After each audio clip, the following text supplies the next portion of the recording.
Oh, yes, ladies and gentlemen, it is a big idea, and it's not new in the making.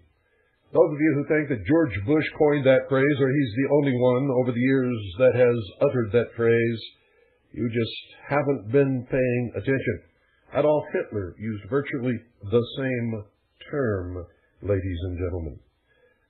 Stalin used virtually the same term. It has been used throughout history many times by many different people, all meaning exactly the same thing. When I was in the United States Navy, ladies and gentlemen, I was attached to the Office of Naval Intelligence for the last, well, not the last, but for a period of approximately 5 years during my naval career. I had been 4 years in the United States Air Force with the Strategic Air Command, and was in the United States Navy about 11 years. And during that stint was attached to the Office of Naval Intelligence, where I learned most of the information that set me on a course to find out what was really happening to this country. Was as a member of the intelligence briefing team for the Commander-in-Chief of the United States Pacific Fleet, who at that time was Admiral Bernard Clary. I saw documents that usually only a very few people would ever see, and would never see all of these different operations and programs and projects all at once, as I and the other members of the briefing team did. Now let me explain to you how security clearances work in the government. There is no such thing, ladies and gentlemen, as above top secret. So when you hear people talking foolishly about 23 levels above top secret, they're lying to you. There's not even one level above top secret. Top secret is the highest level of classification of information in the United States government and the military service. There are sub-compartmentalizations of the classification of top secret. For instance, if you have a project that you don't want anybody to know about, even if they do have a top secret clearance, then you classify it by compartmentalizing it. An example of such a project might be building the B-2 bomber, where each person, you would only want to know just exactly what they had a need to know. So each person would be compartmentalized under top secret in an area that would give him or her only access to that particular piece of information or equipment that they were building or making or helping to assemble in order to produce the B-2 bomber. So the classification for building brakes may have been top secret wall plug. It could be anything. And the people who had a top secret clearance, who were working on that particular piece of information that had to do with wall plug, could only see that information and nothing else. Because to be able to see information that had something to do with top secret roof, if you didn't have that roof clearance added to your top secret, you would not be able to see that information. Now, I'm just making these things up to give you some idea of what I'm talking about. While I was on the briefing team of the Commander-in-Chief of the United States Pacific Fleet, I noticed one thing. All of the members of the briefing team and everybody who had anything to do with intelligence were members of at least one or more of the so-called secret societies known to most of us as fraternal organizations. I wondered how I was assigned to the Office of Naval Intelligence until I began to remember how I had filled out my forms to get my security clearance. It came to a page that folded out like some of the computer paper that goes through a printer. It's all attached. You can have 5,000 feet of computer paper if you want to. Well, this was the form that folded out like that, and I forget how many sheets of paper there were included that were attached like this, all folded up, that contained the lists of just about every kind of organization that you can imagine, ladies and gentlemen. And I was supposed to check or indicate any of those organizations that I had ever belonged to in my life. And it cautioned me that if I left out any organization that I had ever been a member of, that I would risk losing or not obtaining my security clearance. Well, the security clearance when you work in the government or in the military is a big thing, folks, and nobody wants to lose their security clearance or be denied a security clearance. It's shameful, as a matter of fact. And so I noticed that one of the organizations I had belonged to in my life, called the Order of the Demolay, or the Demolay Order for Young Men, was not included.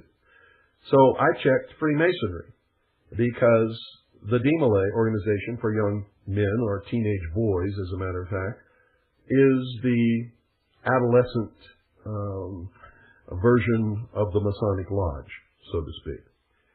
Little did I know that when I checked Freemasonry, so that I could never be accused of leaving anything out, any of the organizations that I had belonged to, that I would be signed to the Office of Naval Intelligence and then ultimately to the briefing team of the Commander-in-Chief of the United States Pacific Fleet.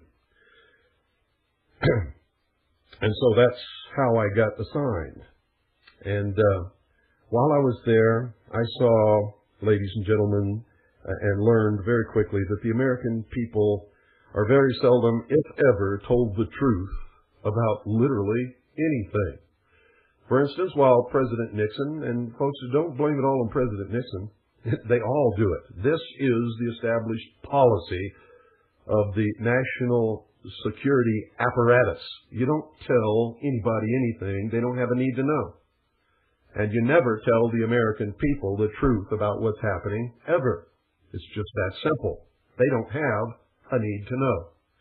Well, President Nixon was telling the nation on television that we were not bombing North Vietnam, that we had no troops in Cambodia or Laos, that we had not put any of our people in Cambodia or Laos, that we were not bombing or strafing or doing any air missions in Cambodia or Laos. I was sitting there with a group of high-ranking naval officers waiting for the latest bombing results of North Vietnam and the latest situation reports of our combat missions in Cambodia and Laos. So I knew early on that the American people were being lied to. And they're being lied to about everything, folks. The Vietnam War had nothing to do with communism, had nothing to do with any of the politics in Southeast Asia, as the American people have been told. It had absolutely everything to do with the drugs in what's known as the Golden Triangle and with the oil in the Gulf of Tonkin and the South China Sea. The number one mission of the United States Navy in the Gulf of Tonkin was not to support the troops engaged in battle on the ground in South Vietnam, but was to protect the oil exploration ships which were locating the places that were scheduled to begin drilling for oil when we won the war. Well, it turned out that we didn't win the war. At the same time, the Central Intelligence Agency was taking over from the French the growing, the manufacture, and the exportation of drugs from Cambodia, Laos, Vietnam, and what's known as the Golden Triangle, in order to use those drugs to bring in tons and tons of money for their black projects that they cannot get money for from Congress, and for the ultimate use in destroying all existing sovereign nation states and bringing about a one-world totalitarian socialist government. Now, folks, this was a long, long time ago that I saw this information. I was at the headquarters of the Commander-in-Chief of the United States Pacific Fleet between 1970 and 1973. In fact, I left in February of 1973. And during that time, I learned all of the things that I needed to know to do the research since then to arrive at the information that I'm going to give you right now. And so pay close attention. If I don't finish it today, I will, in fact, continue it tomorrow. And this is what you need to know. For those of you who are going to laugh or scoff and say that you don't believe it, that's fine. I don't care. You do what you want to do with the information, but nobody in this world can ever accuse me of not having given it to you. The plan for the destruction of the United States of America and the formation of a socialist, totalitarian, one-world government under the United Nations is contained, ladies and gentlemen, within a set of top-secret documents with the title MAJESTY-12, spelled MAJESTYTWELVE. And no, ladies and gentlemen, I did not say Majestic 12. I said Majesty 12, spelled out, no space between Majesty and 12. The type, font, is a key to access of this information. All I can remember is it was a type of sans serif. It was tall, very thin type. And in order to have access to this information, you had to have a top-secret Q, magic, spelled M-A-J-I-C, clearance, which we all had on the briefing team. We had access to anything that the Admiral had access to because we compiled the information and delivered it to him in briefings every morning in the briefing room. The term Majesty 12 honors the planned placement of ultimate power in a body of what they call a Council of Wise Men, sort of like the National Security Council. These men are destined to rule the world as the behind the scenes, that is, not known to the public, of a, quote, Messiah, end quote, frontman. This Messiah, or so-called Messiah, won't really be a Messiah, but the public will look at him or her as such. This Messiah will serve as a buffer between the real rulers, the Council of Wise Men, and the sheeple of the world. Now, I discovered this plan between 1970 and 1973 while I was a member of the intelligence briefing team of the Commander-in-Chief of the United States Pacific Fleet, and I didn't understand all of it at that time. I didn't really know what it was that I had access to.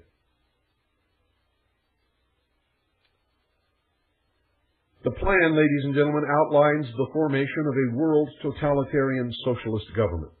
It is the policy of the United States government.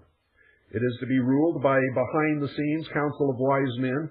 A benevolent dictator who is thought to be a Messiah will be perceived as the real head of government. The Constitution of the United States of America and its Bill of Rights will be scrapped. A parliamentary form of government will take its place. All military forces and individuals are to be disarmed except for an internal police force which will carry only the minimum weapons needed to maintain internal order. There will only be one military force. Our military forces at the present time are acting as this force. It will be a world police force under the United Nations in sufficient numbers and with state-of-the-art technology so that it will be able to field overwhelming forces against any perceived threat to the world supra-government. If you doubt this, and if you doubt that it is the avowed policy of the United States government, see State Department Publication 7277, which outlines the formation of this world police force. The military of the United States of America is currently filling the requirement. The senior officer corps of all of our military forces have betrayed their oaths of allegiance to the Constitution and have joined the conspiracy. They are, in fact, traitors, and they are, in fact, engaged in high treason. The source of this conspiracy, ladies and gentlemen, will be found in the body known as the Illuminati. It is made up of the highest adepts of the combined total of the so-called fraternal orders and secret societies. These people are bound together by blood oaths, a secret religion, and the promise of an elite status within regional government and the world supra-government. To put it in their own words, quote, if you are not one of us, you are nothing, end quote. Their religion is based upon the Kabbalah and the Luciferian philosophy. They are not bound by any oath or allegiance save their own. They are loyal to no government or people save their own, and they are citizens of no country save their already in place secret world government. To understand some sense of feel for the concept and how this is being done right under your very noses, see a movie called They Live. Now, I'm not telling you that They Live is a true movie. I'm telling you that in this movie, the concept of how they are carrying about the destruction from within is presented to you in a method that you will clearly and easily be able to understand. Now, you cannot ever hope to understand the philosophy of any branch of the so-called mystery school, which is the Illuminati, without many years of study and a complete knowledge of their symbolic language. You must understand, ladies and gentlemen, that like many other organizations, they attract those who completely miss the boat or are just too stupid to get it. When you join a branch of the Brotherhood, by any name, I don't care what you call it, Freemasonry, the Theosophical Society, the Anthroposophic Society, Fraternitas Rosae Cruci, Knights Templar, Sovereign and Military Knights of Malta, or any other fraternal order or secret society, no one ever sits down with you and explains the meaning of anything. An actual, literal, esoteric education would just be too dangerous. It could result in public expose, something which the Illuminati must avoid at any cost. The organization of the order is a pyramidal structure of degrees. On the bottom are the so-called blue lodges, full of ignorant, materialistic, and opportunistic fools. And yes, folks, I said fools, and I mean it. Anyone who would join a secret society and be told up front, right in the beginning, that they're not going to learn anything, not one single thing about it, until they have been initiated and climb up the ladder of degrees in the organization, cannot be anything other than fools. They might be joining a society of murderers, for all they know. Promising candidates are chosen to be helped up the ladder of initiation by the help of those who have gone before. The initiate is presented with the objects of study, books, symbols, ritual, and camaraderie. But illumination must come from within. Each degree of initiation provides a new key to ultimate enlightenment, but only for those who can truly understand the ritual and symbols of the degree. Everyone at the bottom rungs of the ladder of initiation, especially those in the Blue Lodge in the first 3 degrees, don't know beans jack dip about anything about what they belong to, and never will.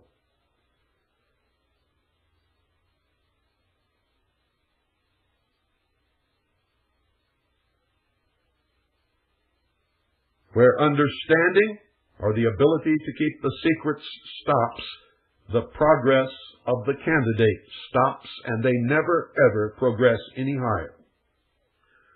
Only those above the 29th degree have the ability to understand the ultimate secrets and goals of the order. A very promising select few are handpicked for progress beyond the 32nd degree.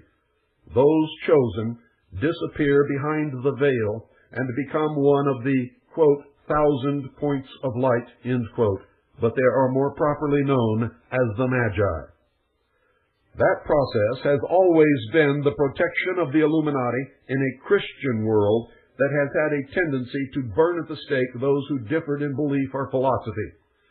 The burning alive of men like Giordano Bruno and Jacques de Molay, the persecution of their orders, and persecution of men like Galileo by the Catholic Church has resulted in the Brotherhood's hatred of Christianity and the goal of the ultimate extermination of all religions save theirs.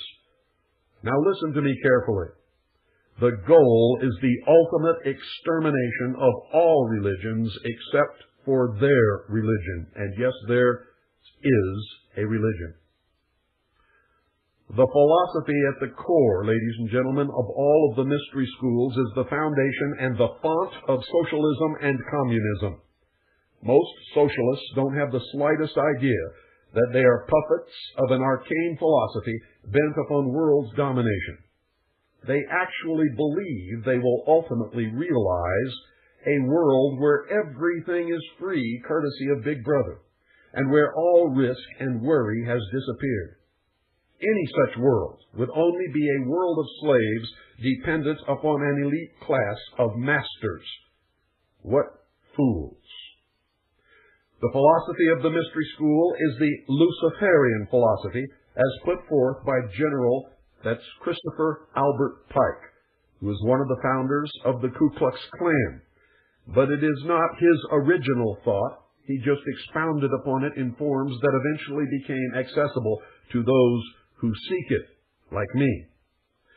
Before you begin blabbering that Albert Pike's name never included Christopher, you'd better look up the meaning of that name and further understand that the Christ of the Mysteries has absolutely nothing to do with the Christ of the New Testament, at least not in the manner in which it is interpreted by the Christian church. Christopher literally means Christ-like. And in the mystery religion, in the ranks of the Illuminati, Albert Pike reached what they call apotheosis. He became Christ-like, is an ascended master, helping to guide them from the so-called spirit world. If you'll look straight up, standing in the rotunda of the Capitol building in Washington, D.C., you'll see that they believe the same thing happened to George Washington, the first president of the United States of America. Pictured on the inside of the Capitol dome, you will see George Washington in the chariot of Apollo, riding across the sky, surrounded around the periphery of the dome with all the old gods of the Roman pantheon. Now, if you want some sense of how these things are being brought about, watch the series Star Trek, from the beginning episodes up to the present. And you will begin to realize that it was an indoctrination into the concepts of socialism through subliminal initiation of the youth of the nation. The captains, James T. Kirk and Christopher Pike, are symbolic salutes to the Order of the Knights of the Temple of Jerusalem and to the Brotherhood's greatest philosopher and probably its most prolific writer, Christopher Albert Pike. Those who understand the symbolic language would have noticed the most recent Academy of Motion Picture Arts and Sciences Awards ceremony recognized the coming of the, quote, new dawn, end quote, with the rising sun in the backdrop and the two triple crowns of the mysteries representing the Trinity of Osiris, Isis, and the child Horus on each side. And you thought they were just statues of the Oscar. Very simply, ladies and gentlemen, the philosophy is, quote, Adam and Eve were held prisoner in the chains of ignorance by an unjust and vindictive God in the Garden of Eden. They were set free from their bonds by Lucifer, known in the myths as Prometheus. And the setting free of their bonds is called evolution, or primordial knowing. They were set free by Lucifer through his agent Satan in the guise of a serpent, which is the ancient symbol of wisdom, with the gift of intellect, known in the mysteries as fire. Through the use of his intellect, they believe man will perfect the race, the Aryan race, Anglo-Aryan race to be exact, and will himself become God. It is a metaphor for the development of the thinking man through the process of evolution and the eventual domination of the universe by learning how to dominate and control nature. This process is called magic. The result will be the apotheosis of the race of mankind and the elimination of all who cannot make this paradigm shift in the coming new age. The alchemists had the same religion, but disguised it, ladies and gentlemen, under the profane interpretation of the exoteric or outward expression of turning lead into gold. The search for the philosopher's pure red stone was really the attempt to perfect the soul of mankind. Don't you really feel pretty smart now? I hope so. I hope a light is coming on in your head. Because of a lot of this, you have seen glimpses of little pieces here and there. Some of the symbology has mystified you. Some of it will gel in your mind as you hear this. Those who are attracted to the mysteries, ladies and gentlemen, who are unable to grasp the esoteric meaning of their education, often take the exoteric meaning to be the truth and turn to Satan or Lucifer as their object of worship, never understanding the metaphor for a much deeper philosophy. The order never objects to this because these Satan worshippers are useful in their own manner. They furnish a diversion and are often a source of large sums of money, although the Brotherhood, folks, have seldom found themselves lacking in fools or funds. Shirley MacLaine understands the philosophy perfectly. though probably not in its correct interpretation. She is a member in good standing. I am God is, of course, the true message. Fire is the god of the mysteries, and its priests are the philosophers of fire. They believe that any concept of creation must result in the idea that all things are manifestations of the Creator, which is pantheism. Since man is the only creation with intelligence and original thought, the combined or collective consciousness of mankind, they believe, is the mind of God. Ergo, man is God. And that should enlighten you to the source of some of the more difficult to understand concepts of the so-called New Age movement. Now, ladies and gentlemen, don't get the fool, called by the mysteries the profane, mixed up with the king or the initiate known as Fraternitas Rex Mundi. Those who cannot understand this philosophy through the hidden language of symbology and make the shift in thinking for the coming millennium are doomed to extinction. And the spokespersons for the New Age make absolutely no secret of this fact. It has been published over and over and over again that those who cannot make this so-called paradigm shift will simply be exterminated. Wake up, America, you've been had, and wise up. None of you, and I'll say it again and again, and I don't care how angry you get with me, it is absolutely true, none of you are even remotely as smart as you think you are. This is the age of deception, and the world is balanced upon a razor. One half is scheduled to be exterminated if these people have their way, and the other half is scheduled to be enslaved when the mystical union between the moon, which is Isis or the church, and the sun, which is Osiris or the doctrine, greets the sun, spelled S-O-N, of the morning, which is Horus or the full body of initiates or adepts, on the horizon, which is Horus risen, in the, quote, new dawn, end quote, which is the realization of the New World Order. With that in mind, read the full text of President Clinton's 1997 State of the Union address to Congress. And if a light doesn't flick on in your brain when you read that, you are beyond help. He said, "We are watching the sun set while we prepare our children for the new dawn. We have 1,000 days to complete our work."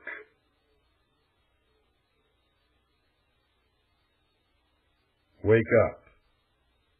This conspiracy, ladies and gentlemen, is also extremely racist. These people consider blacks, Hispanics, and Aboriginal people to be, quote, useless eaters, end quote. They believe, or at least profess, that the Anglo-Aryan race is the true Israel, and thus the master race. Now, in all truth, the leaders of this subversion don't believe any such thing, ladies and gentlemen, but they use this as a tool to manipulate and guide these silly idiots who do. Despite the racism of the Illuminati, they have convinced the useless eaters that they are their friends, benefactors, and protectors. And while destroying these poor people with socialism, they have convinced them that Marx is their savior. And these sheeple follow this Judah's goat eagerly, first to be sheared, and then to their re-enslavement and eventual, probably, slaughter. In this world government, there will be no individual rights, only privileges. Privileges can be granted or denied at will by the world's super-government. All property is to be owned by the state. There will be a redistribution of wealth in order to eliminate class differences and level the standard of living to a much lower level in the advanced nations, such as the United States of America, and to a higher standard of living in the so-called third world nations. This leveling of the standard of living will be accomplished through a global economic collapse, which right now, regardless of what you see happening in this phony stock market, is in its beginning stages. The economic collapse will fulfill the goal of Marx and Engels' Communist Manifesto, which mandates the elimination of the middle class. The graduated income tax, NAFTA, and GATT, which have caused industry to move into third world nations in order that corporations may exploit cheap labor, are also a part of this process. All county and state governments are to be eliminated and replaced with regional government. And those of you listening who are in county and state and city governments already have felt the pressure to bring this about. These regional governments are, in fact, already in place. Regionalism is gradually taking control throughout America. There will be no more cash money. All trade will be accomplished by a system of computer credits, with accounts accessed through debit cards or computer chip implants, which will also serve as personal identification, driver's license, and etc. The plan, ladies and gentlemen, for the creation of a socialist world government is protected by an invented extraterrestrial threat from space. The entire UFO phenomenon and the so-called ufology, which I call the ufology movement, has been created to further the protection and activation of this plan. Within Majesty 12 is Operation Majority, which justifies the plan by presenting an extraterrestrial threat as the reason for the necessity for world government. Operation Majority is named after the original Bolshevik party which sparked the Russian Revolution. Bolshevik literally means the majority. The plan states that if the American people are ever told of this extraterrestrial presence, these aliens will destroy the United States of America. Now, folks, all who have access to this plan, who inadvertently discover the plan, are silenced by that warning. And when I first saw it, I believed it for over 16 years before I began to produce research that told me that this was all the biggest hoax in the history of the world to create a phony, artificial threat to this earth. The report from Iron Mountain confirmed it. Statements made in 1917 by John Dewey, that's 1917, ladies and gentlemen, by John Dewey, in a speech he made in New York, also confirmed it. In my study of the broadcast on CBS, which was owned and created by William Paley, who, ladies and gentlemen, has always been an operative of the intelligence community of the United States of America, confirmed it.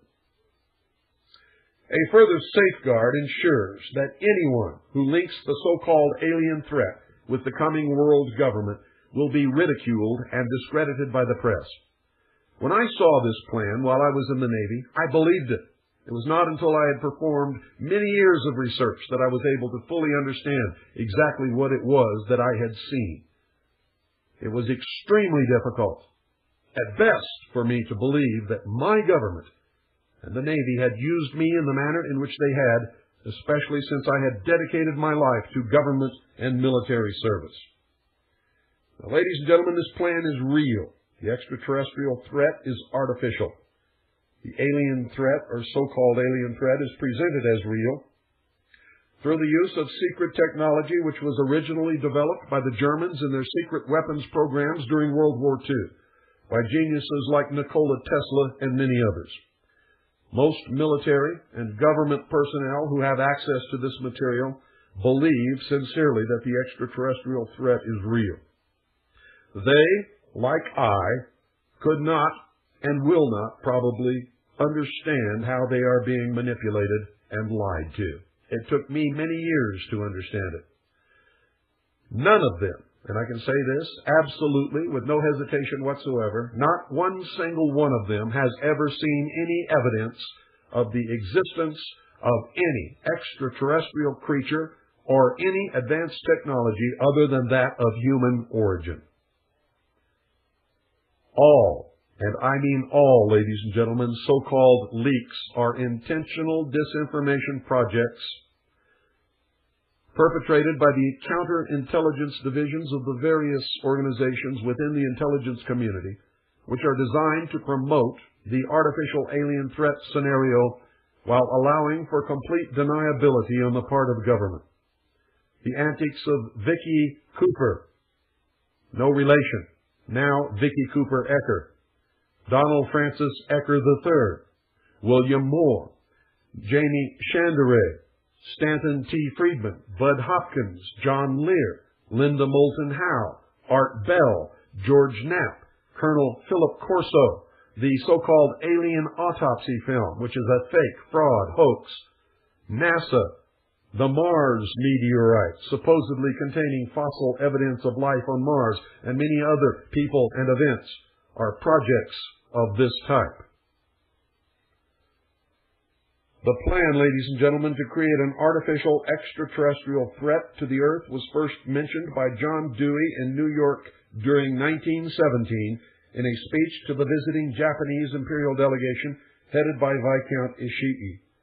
The premise was tested for credibility with the CBS presentation of The War of the Worlds by Orson Welles and the Mercury Theater on October the 30th, 1938. The public believed that this broadcast was a real news event. Many people jumped out of windows. In Grover's Mill, New Jersey, farmers and residents ran out of their homes and, forgetting who they were and where they were, shot their own water tower to shreds, believing that it was one of these alien tripod death machines. The public believed that what they heard was real, and thus it set the stage for the implementation of an alien threat scenario.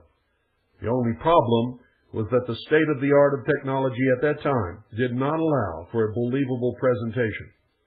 The development of saucer-shaped wingless and tailless flying machines by the Germans during World War II and by the United States, Great Britain, Canada, and most probably Australia after World War II solved the problem.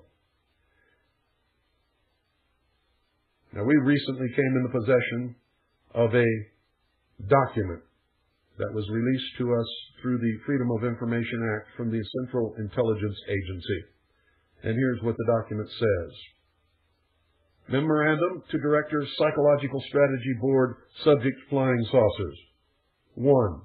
I am today transmitting to the National Security Council a proposal, tab A, in which it is concluded that the problems connected with unidentified flying objects appear to have implications for psychological warfare as well as for intelligence and operations. 2. The background for this view is presented in some detail in tab B. 3. I suggest that we discuss at an early board meeting the possible offensive or defensive utilization of these phenomena for psychological warfare purposes. Signed, Walter B. Smith, known as General Walter Bedell Smith, who at that time was the director of the Central Intelligence Agency. Ladies and gentlemen, you cannot use something for psychological warfare or for intelligence and operations. You cannot use them for defensive utilization or for psychological warfare purposes unless you are the ones who have complete and total control over these objects.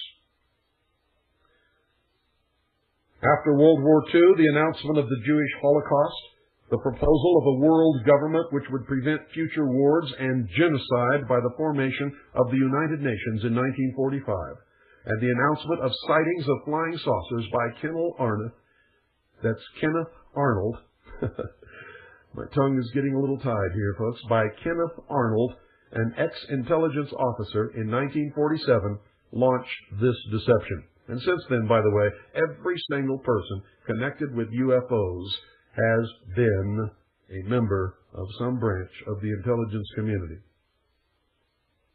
The natural guilt harbored by the men of the 509th Atomic Bomb Wing after the bombing of Hiroshima and Nagasaki made them eager conspirators in orchestrating the faked crash of an extraterrestrial craft and discovery of shaved and surgically altered monkeys near Roswell, New Mexico.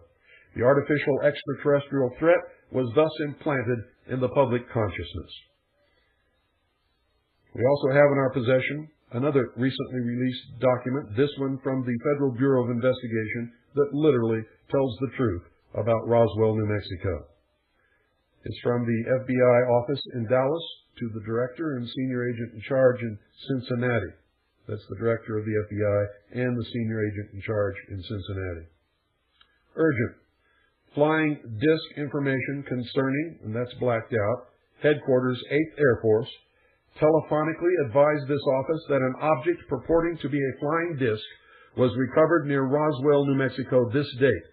The disc is hexagonal in shape and was suspended from a balloon by cable, which balloon was approximately 20 feet in diameter. There are several words blacked out. Further advised that the object found resembles a high-altitude weather balloon with a radar reflector, but that telephonic conversation between their office and Wright Field had not, this is blanked out, and then borne out this belief. Disc and the balloon being transported to Wright Field by special plane for examination. Information provided this office because of national interest in case blank, that's blacked out, and fact that National Broadcasting Company, Associated Press, and others attempting to break story of location of disc today. Another two words are blacked out.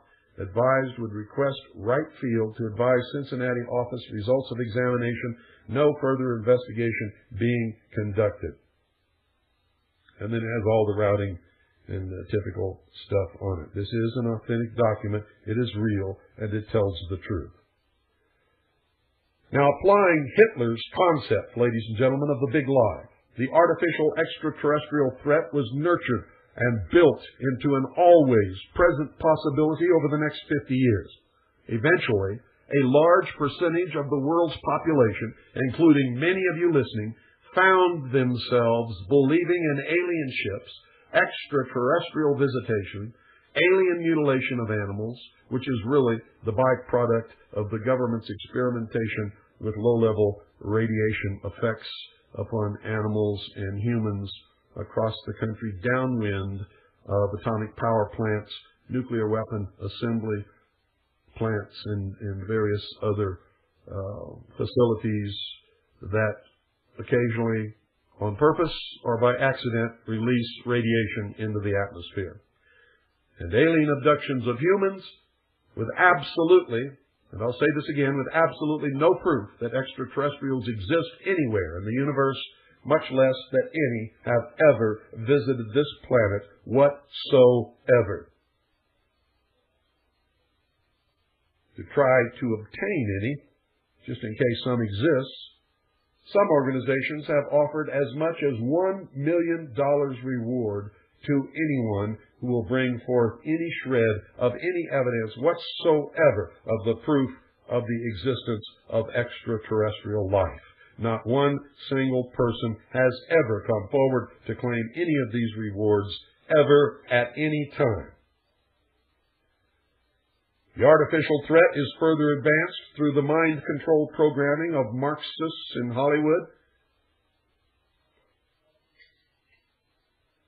television, advertising, publishing houses, and of course the vast ufology movement, all of which are in the complete control of the Illuminati and the intelligence community. Fear, ladies and gentlemen, is instilled through the incidental use of terror, inspired by the cattle and animal mutilation byproducts of the government's secret radiation monitoring operations and the so-called alien abduction scenario induced by state-of-the-art and extremely sophisticated mind control operations. To make interstellar travel believable, NASA was created. The Apollo space program foisted the idea that man could travel to and walk upon the moon. Every Apollo mission was carefully rehearsed and then filmed in large sound stages at the Atomic Energy Commission's top-secret test site in the Nevada desert and in a secured and guarded soundstage at the Walt Disney Studios, within which was a huge-scale mock-up of the moon. All names, missions, landing sites, and events in the Apollo space program echo the occult metaphors, rituals, and symbology of the Illuminati's secret religion. One of the most transparent was the faked explosion on Apollo 13, which was the metaphor for the initiation ceremony involving the death, which was the explosion, placement in the coffin, which was the period of uncertainty of their survival, communion with the spiritual world and the imparting of esoteric knowledge to the candidate, which was their orbit and observation of the moon without physical contact, rebirth of the initiate, which is the solution of the problem and repairs, and the raising up by the grip of the lion's paw, which is the reentry and recovery of Apollo 13. 13 is the number of death and rebirth, death and reincarnation, sacrifice, the phoenix, the Christ, not the Christ that you know, ladies and gentlemen, and the transition from the old to the new. Another revelation to those who understand the symbolic language of the Illuminati is the hidden meaning of the names of the space shuttles. Now listen to me very carefully. Quote, "A Columbian enterprise to endeavor for the discovery of Atlantis, and all challengers shall be destroyed," end quote. Exploration of the moon stopped because it was impossible to continue the hoax without being ultimately discovered. And of course, they ran out of pre-filmed episodes. No man, no human man, has ever ascended higher than 300 miles, if that high, above the Earth's surface in any publicly known space program. No man has ever orbited, landed on, or walked upon the moon in any publicly known space program. If we ever went to the moon, ladies and gentlemen, it was not in the Apollo space program. If we have ever been to the moon, it has been done in secret with a far different technology. Just to give you one example, scientists have stated publicly, ladies and gentlemen, that for a human being to survive transportation through the Van Allen radiation belt, which completely encloses this Earth, encircles this Earth, it would take 4 feet of lead. Now just think about that. The tremendous radiation encountered in the Van Allen belt, the solar radiation, cosmic radiation, temperature control, and many other problems connected with space travel prevent living organisms leaving our atmosphere with our known level of technology. Any intelligent high school student with a basic physics book can prove NASA faked the Apollo moon landings. Any photographer who is even remotely worth his salt can prove that almost all of the photographs presented to us as being taken in space or on the moon by the Apollo space program are fraud, are fake, are phony. All of them were made with studio lighting in specially prepared buildings and mock-ups of the lunar surface. Now, if you doubt this, please explain, ladies and gentlemen, how the astronauts walked upon the moon's surface enclosed in a spacesuit in full sunlight, absorbing a minimum of 265 degrees of heat, surrounded by a vacuum. NASA tells us the moon has no atmosphere and that the astronauts were surrounded by the vacuum of space. Heat is defined as the vibration or movement of molecules within matter. The faster the molecular motion, the higher the temperature. The slower the molecular motion, the colder the temperature. Absolute zero is that point where all molecular motion ceases. In order to have hot or cold, molecules must be present. A vacuum is a condition of nothingness where there are no molecules. There is no hot and no cold in a vacuum. Vacuums exist, however, in degrees.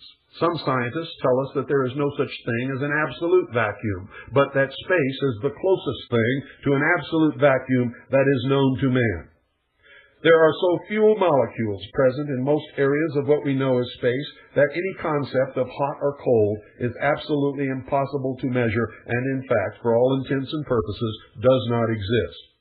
A vacuum is a perfect insulator. That, ladies and gentlemen, is why a thermos bottle or a vacuum bottle is used to store hot or cold liquids in order to maintain the temperature for the longest time possible without reheating or recooling. You see, space is not cold. Space insulates whatever is in space and tends to keep it at whatever temperature it is for the longest period of time possible. Radiation of all types will travel through a vacuum, but will not affect the vacuum. Radiant heat from the sun travels through the vacuum of space, but does not warm space. In fact, the radiant heat of the sun has no effect whatsoever until it strikes matter. Molecular movement will increase in direct proportion to the radiant energy which is absorbed by matter. The time it takes to heat matter exposed to direct sunlight in space is determined by its color, its elemental properties, its distance from the sun, and its rate of absorption of radiant heat energy. And at this point, we're going to have to call it a day. And I will continue right here where I left off tomorrow. That is, if I'm still here to do it, ladies and gentlemen. I hope you're listening closely, and I hope you're taking notes, because I'm going to blow the lid off of this crap. The greatest nation, the greatest people, with the highest standard of living, the best opportunities, the highest morals, the best educational systems that has ever existed on this earth is being destroyed by these scumbags from within. Some of them are your relatives. Good night, and God bless each and every single one of you. You've been listening to The Hour of the Time with yours truly, William Cooper. This is 101.1 FM Eager.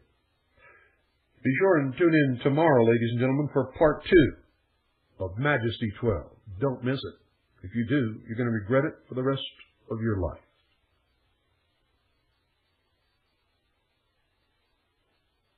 Thank you for listening to the Urban Odyssey podcast. If you enjoy the content we release, please consider supporting us by subscribing to our Substack. A monthly membership is only $5 per month. If you decide to buy a year-long membership, it's only $50 for the entire year. Purchase a membership now at theofficialurban.substack.com. Again, that is theofficialurban.substack.com.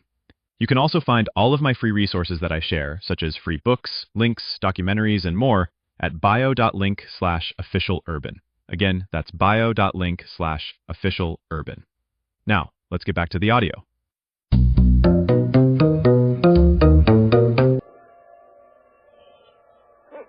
You're listening to The Hour of the Time. I'm William Cooper. Good evening, ladies and gentlemen.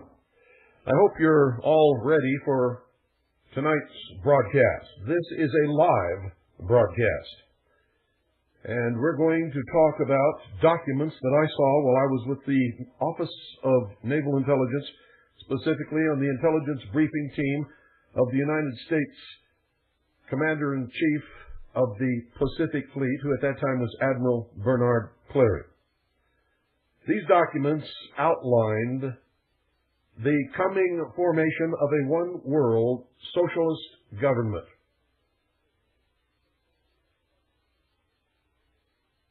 There were many different aspects to this plan. One called for the ultimate unification of all religions into one, or to put it another way, the destruction of all existing religions, save the religion of the group that is bringing about what is known to most of us as the New World Order.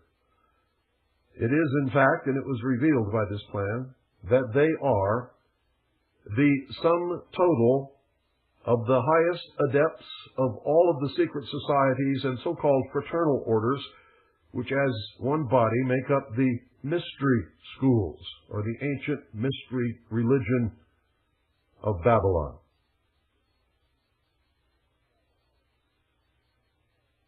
This plan called for the creation of an external, artificial, and I stress that word artificial, threat to this earth.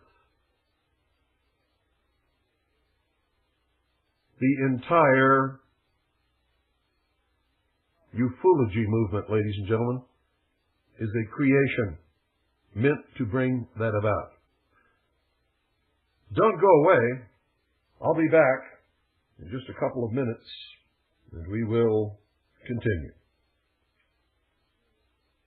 Yes, ladies and gentlemen, there is a plan to bring about a new world order, and a lot of the things that you see happening in the world today are a direct result of action taken to complete that plan.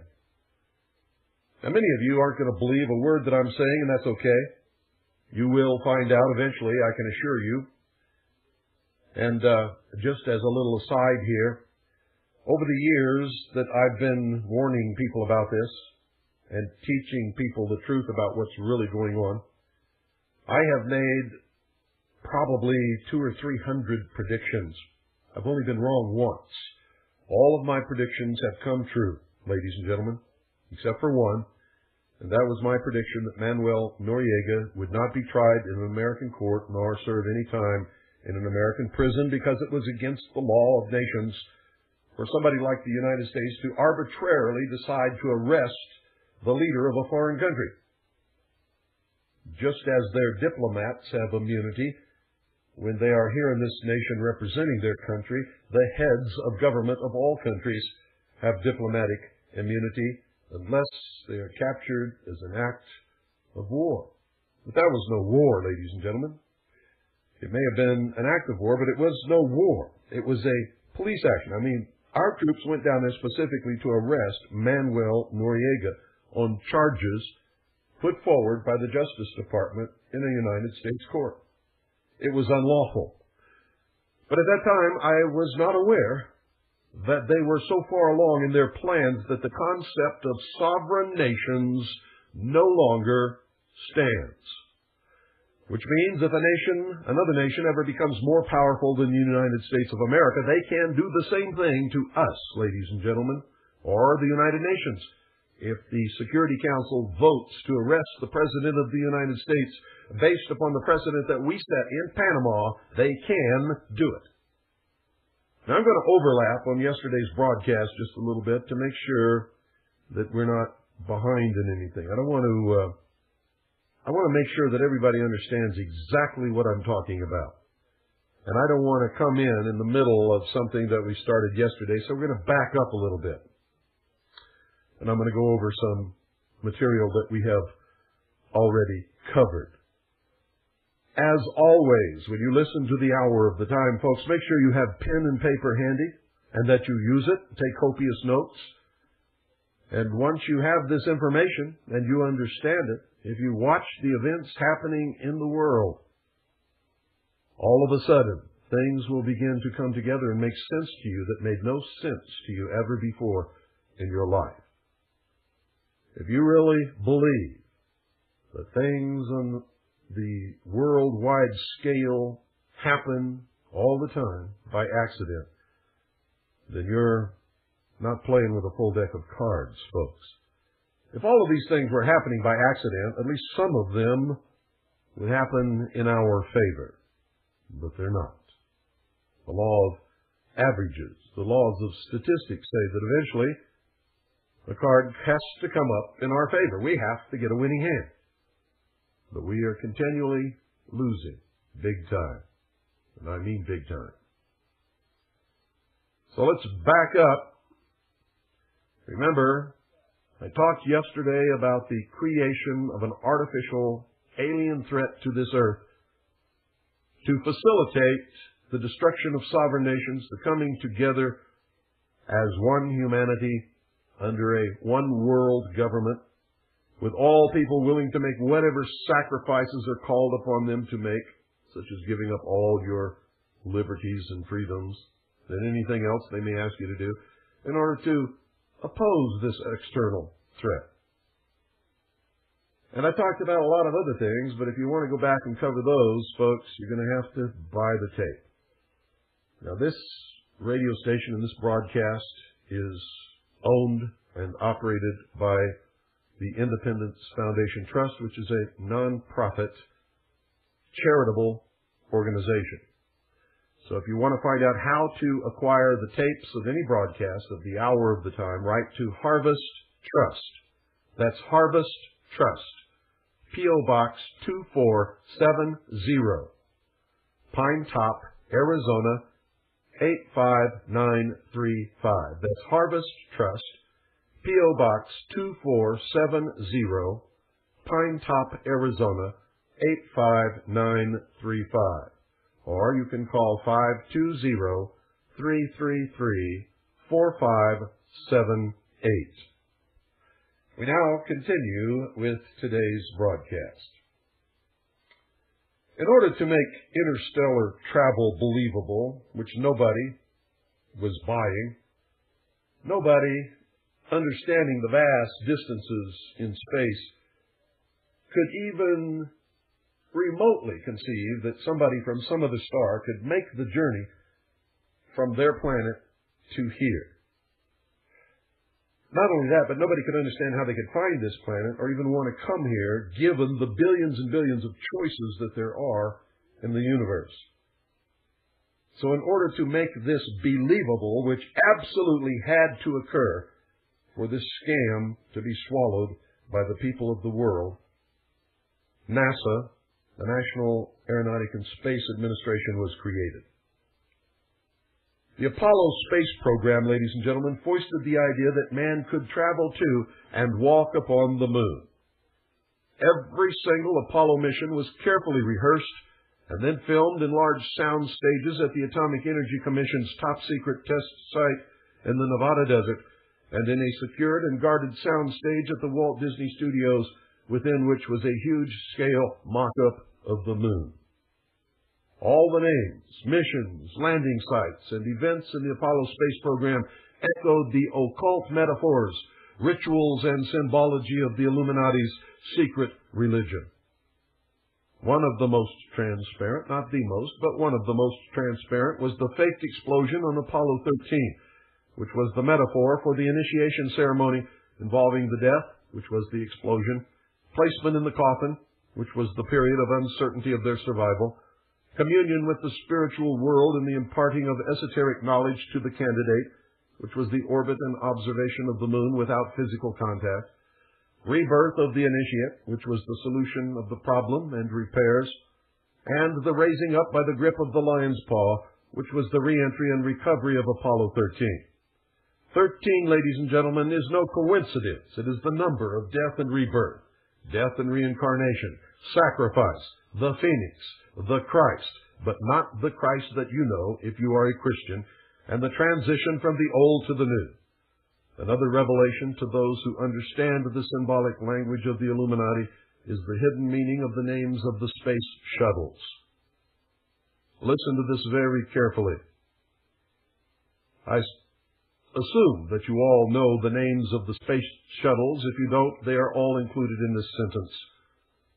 Quote, "A Colombian enterprise to endeavor for the discovery of Atlantis, and all challengers shall be destroyed," end quote.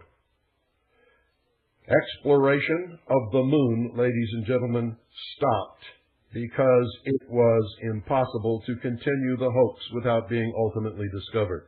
They were pressing their luck as it was. And of course, they ran out of pre-filmed episodes.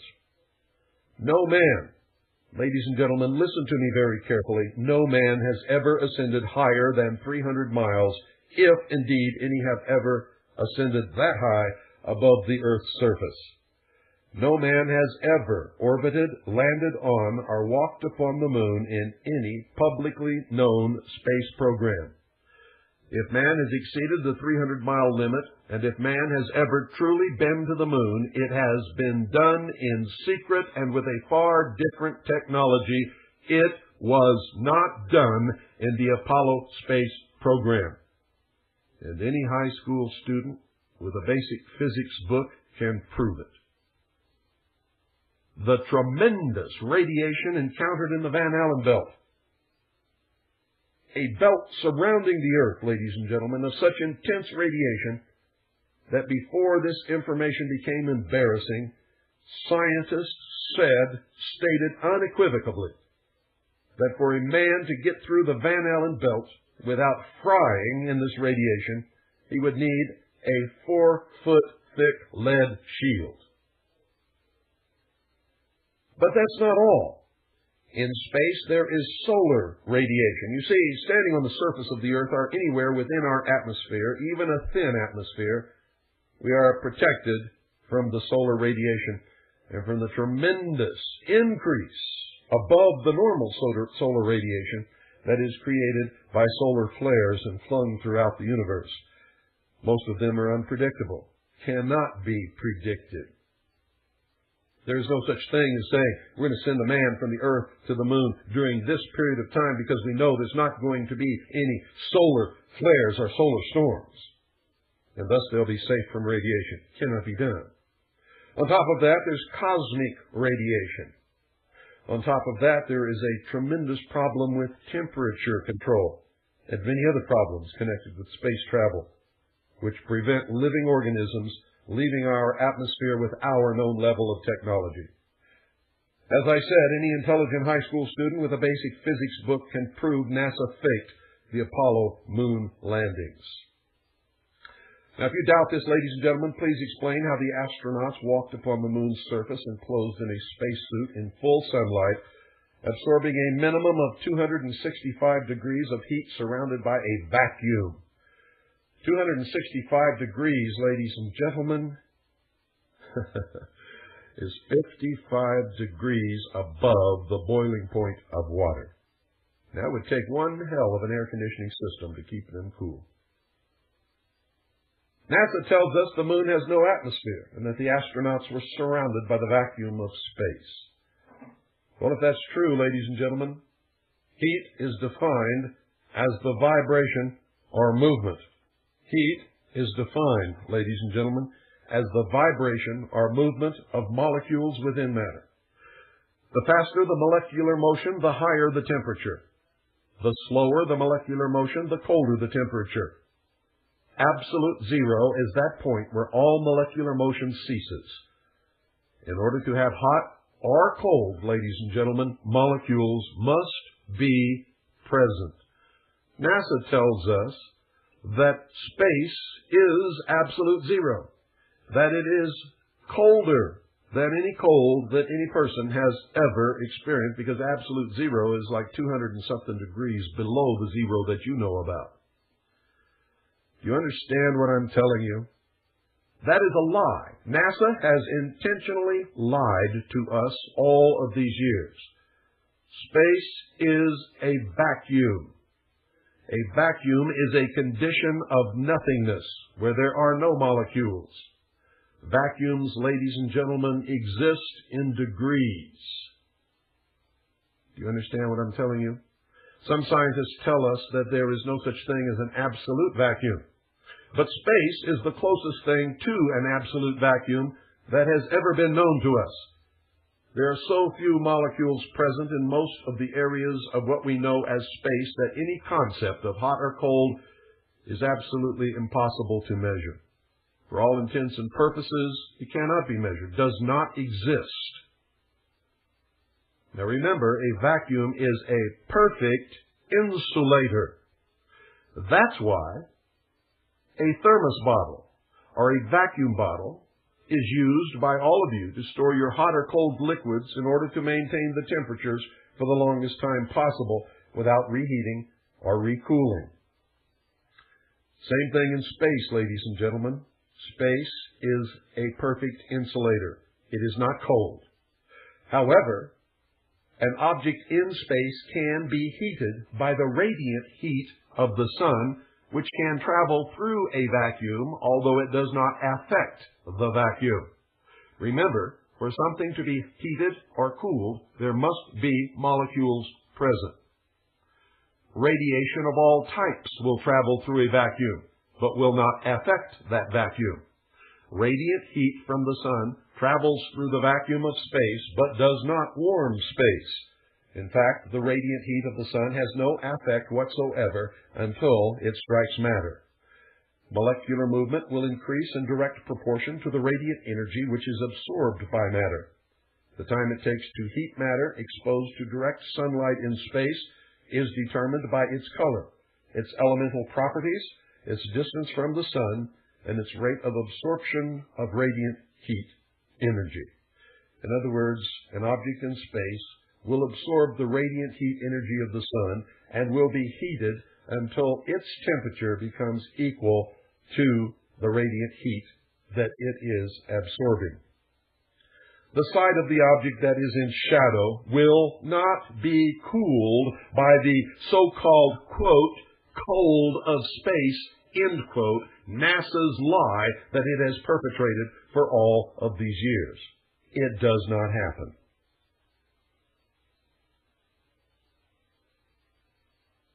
Heat will spread through any object, through contact of molecule against molecule, until the heat of the object all over the object has become equal, ladies and gentlemen. Now understand what I just told you.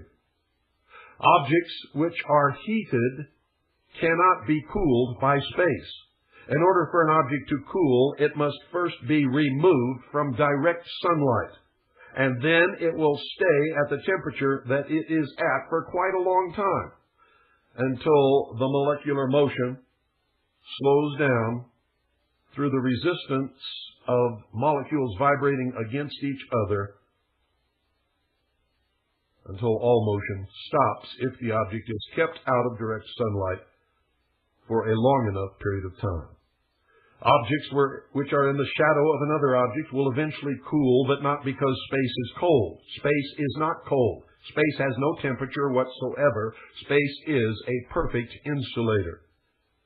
Hot and cold do not exist in the vacuum of space, or in any vacuum for that matter. Objects cool because the laws of motion dictate that the molecules of the object will slow down due to the resistance resulting from striking other molecules until eventually all motion will stop, provided the object is sheltered from the direct and/or indirect radiation of the sun and that there is no other source of heat. And this process takes quite a long time. NASA insists the spacesuits the astronauts supposedly wore on the lunar surface were air-conditioned. An air conditioner cannot and will not work without a heat exchanger. A heat exchanger, ladies and gentlemen, simply takes heat gathered in a medium such as Freon from one place and transfers it to another place. Water can be used.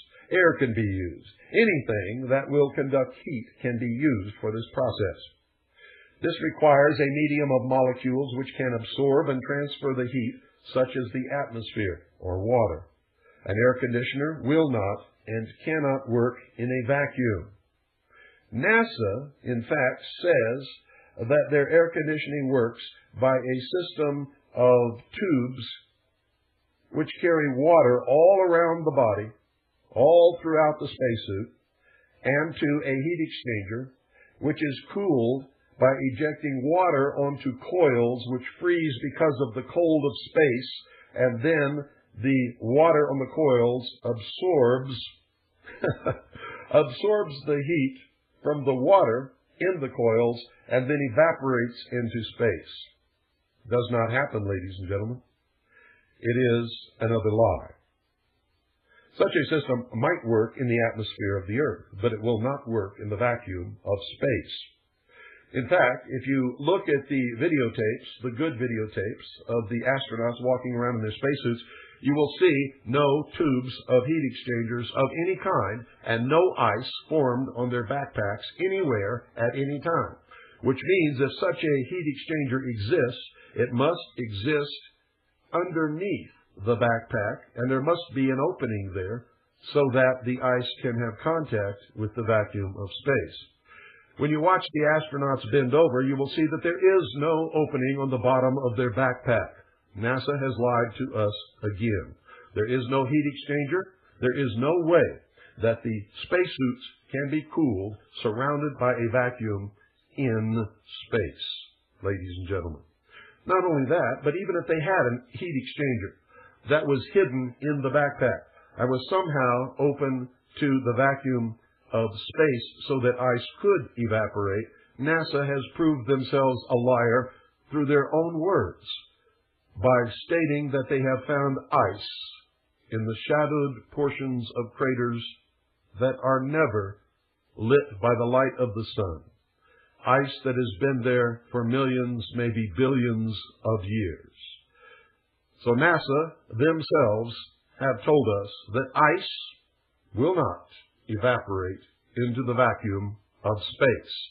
NASA has lied once again. An air conditioner will not and cannot work in a vacuum. A spacesuit surrounded by a vacuum cannot transfer heat from the inside of the suit to any other place.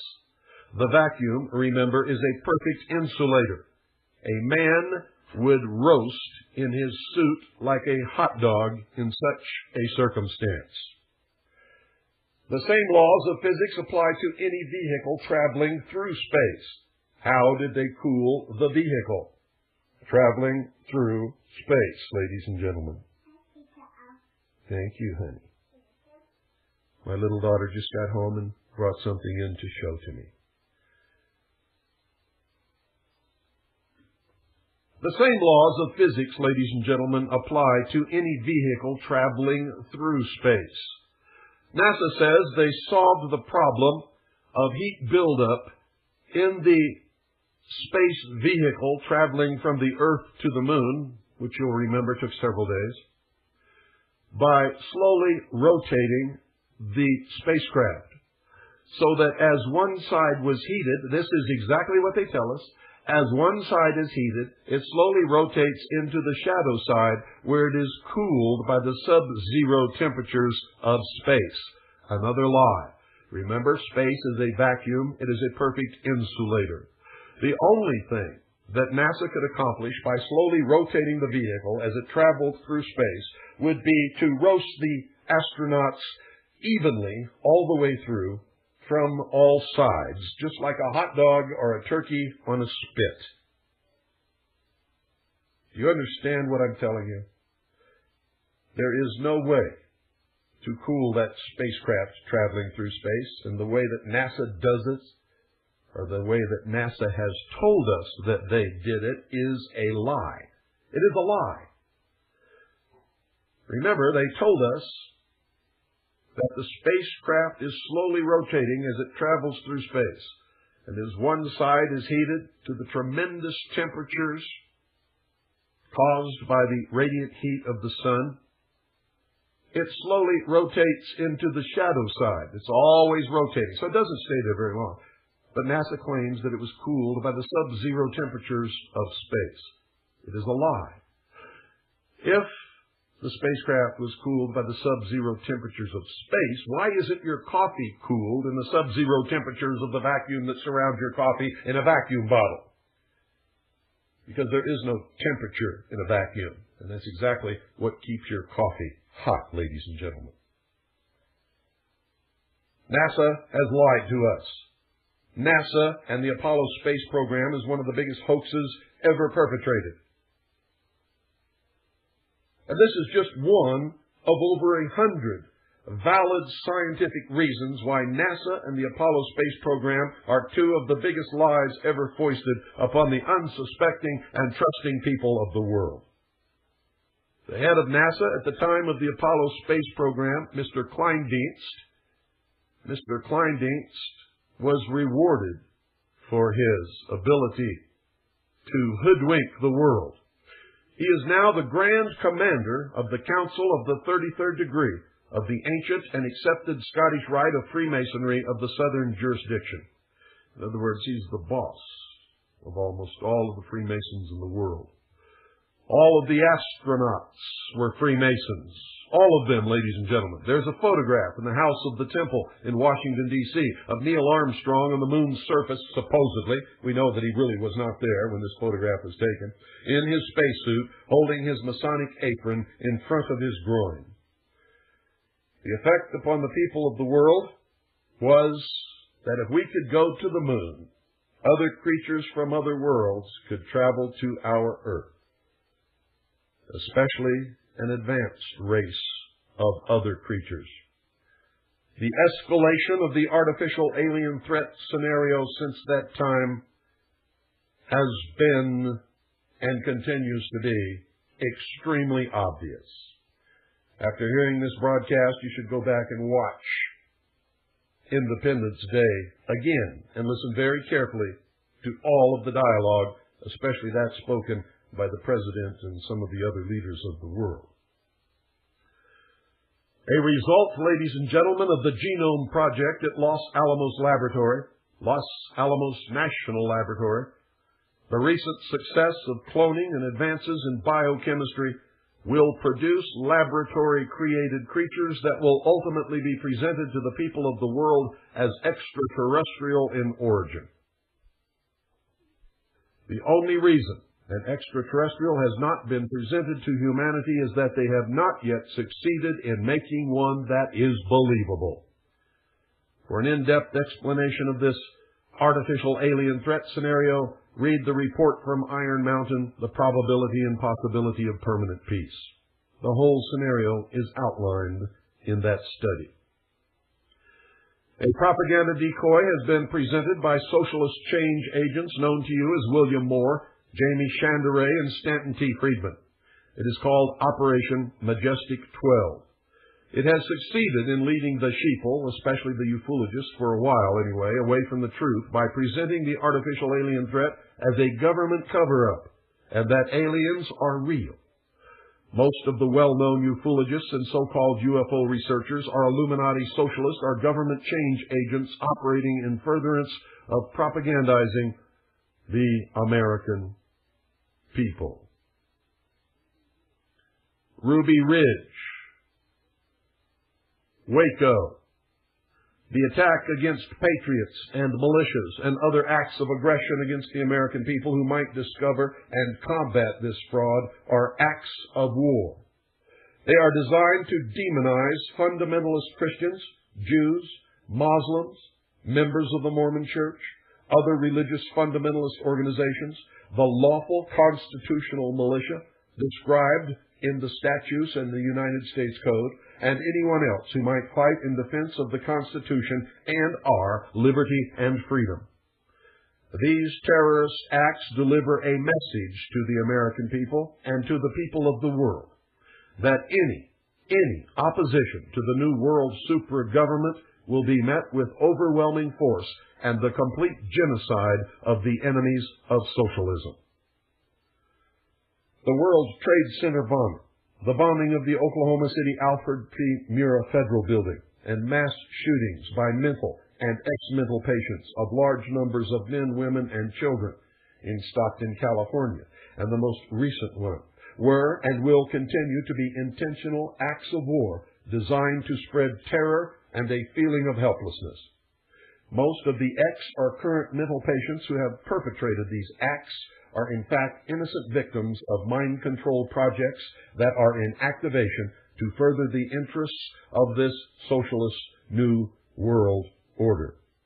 In my book, Behold a Pale Horse, I predicted that the first major terrorist attack upon the United States would take place in New York City. I was correct. I said that it would not stop there, and I've said on this broadcast that it would not stop there, that it would spread, and that these attacks and these shootings would continue until the American people get down on their knees and beg their slave masters to disarm them so that they can be more easily and more quickly enslaved.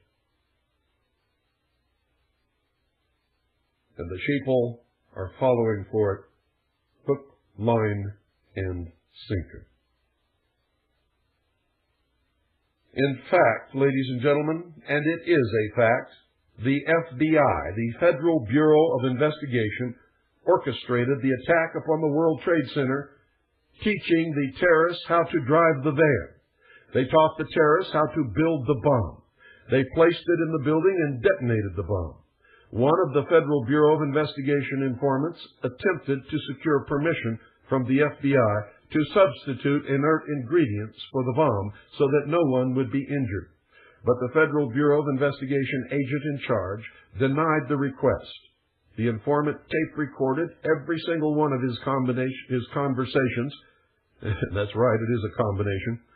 He recorded all of his conversations with the FBI, and a full transcript of the tapes were printed in the New York Times. The judge refused to allow the tapes to be presented in court in defense of the FBI informant. Confederate would be a much better word. The attack on the Alfred P. Murrah Federal Building was designed to affect the heartland. It was designed, ladies and gentlemen, to affect the heartland so that no one in the nation will feel safe. These acts, in the manner of Hegel's dialectic, are leading to a need for the elimination of the rights of individuals and the disarmament of all peoples so that the world super-government can step up to provide the solution, which will be artificial safety and security from terrorism, something that no one can ever guarantee. But the sheeple will believe it. Thesis against antithesis equals synthesis. The Omnibus Counterterrorism Act, which followed, gave the President the power to arrest, imprison, and/or deport any political opposition without trial, without habeas corpus, and without explanation of any kind.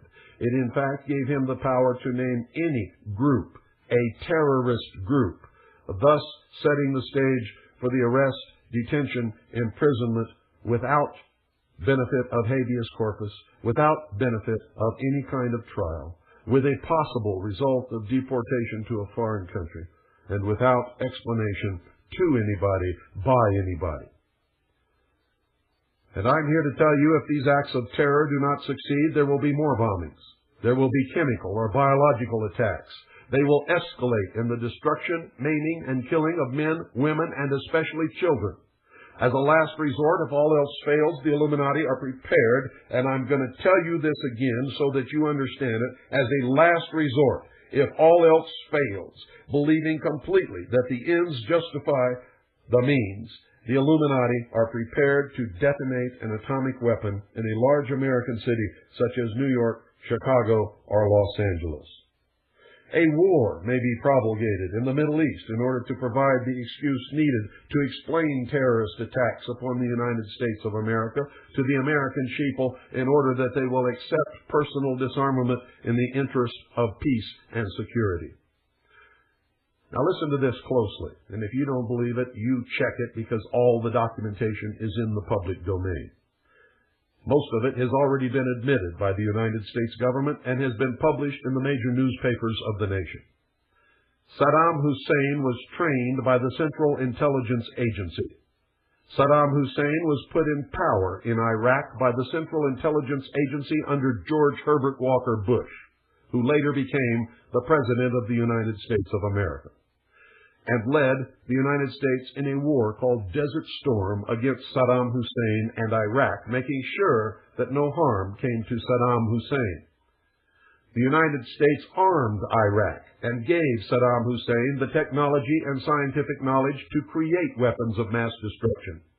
Saddam Hussein functions as the big boogeyman of the world, or the Antichrist, if you will, and the stage was set in a film narrated by the same man who on the Mercury Theater presented The War of the Worlds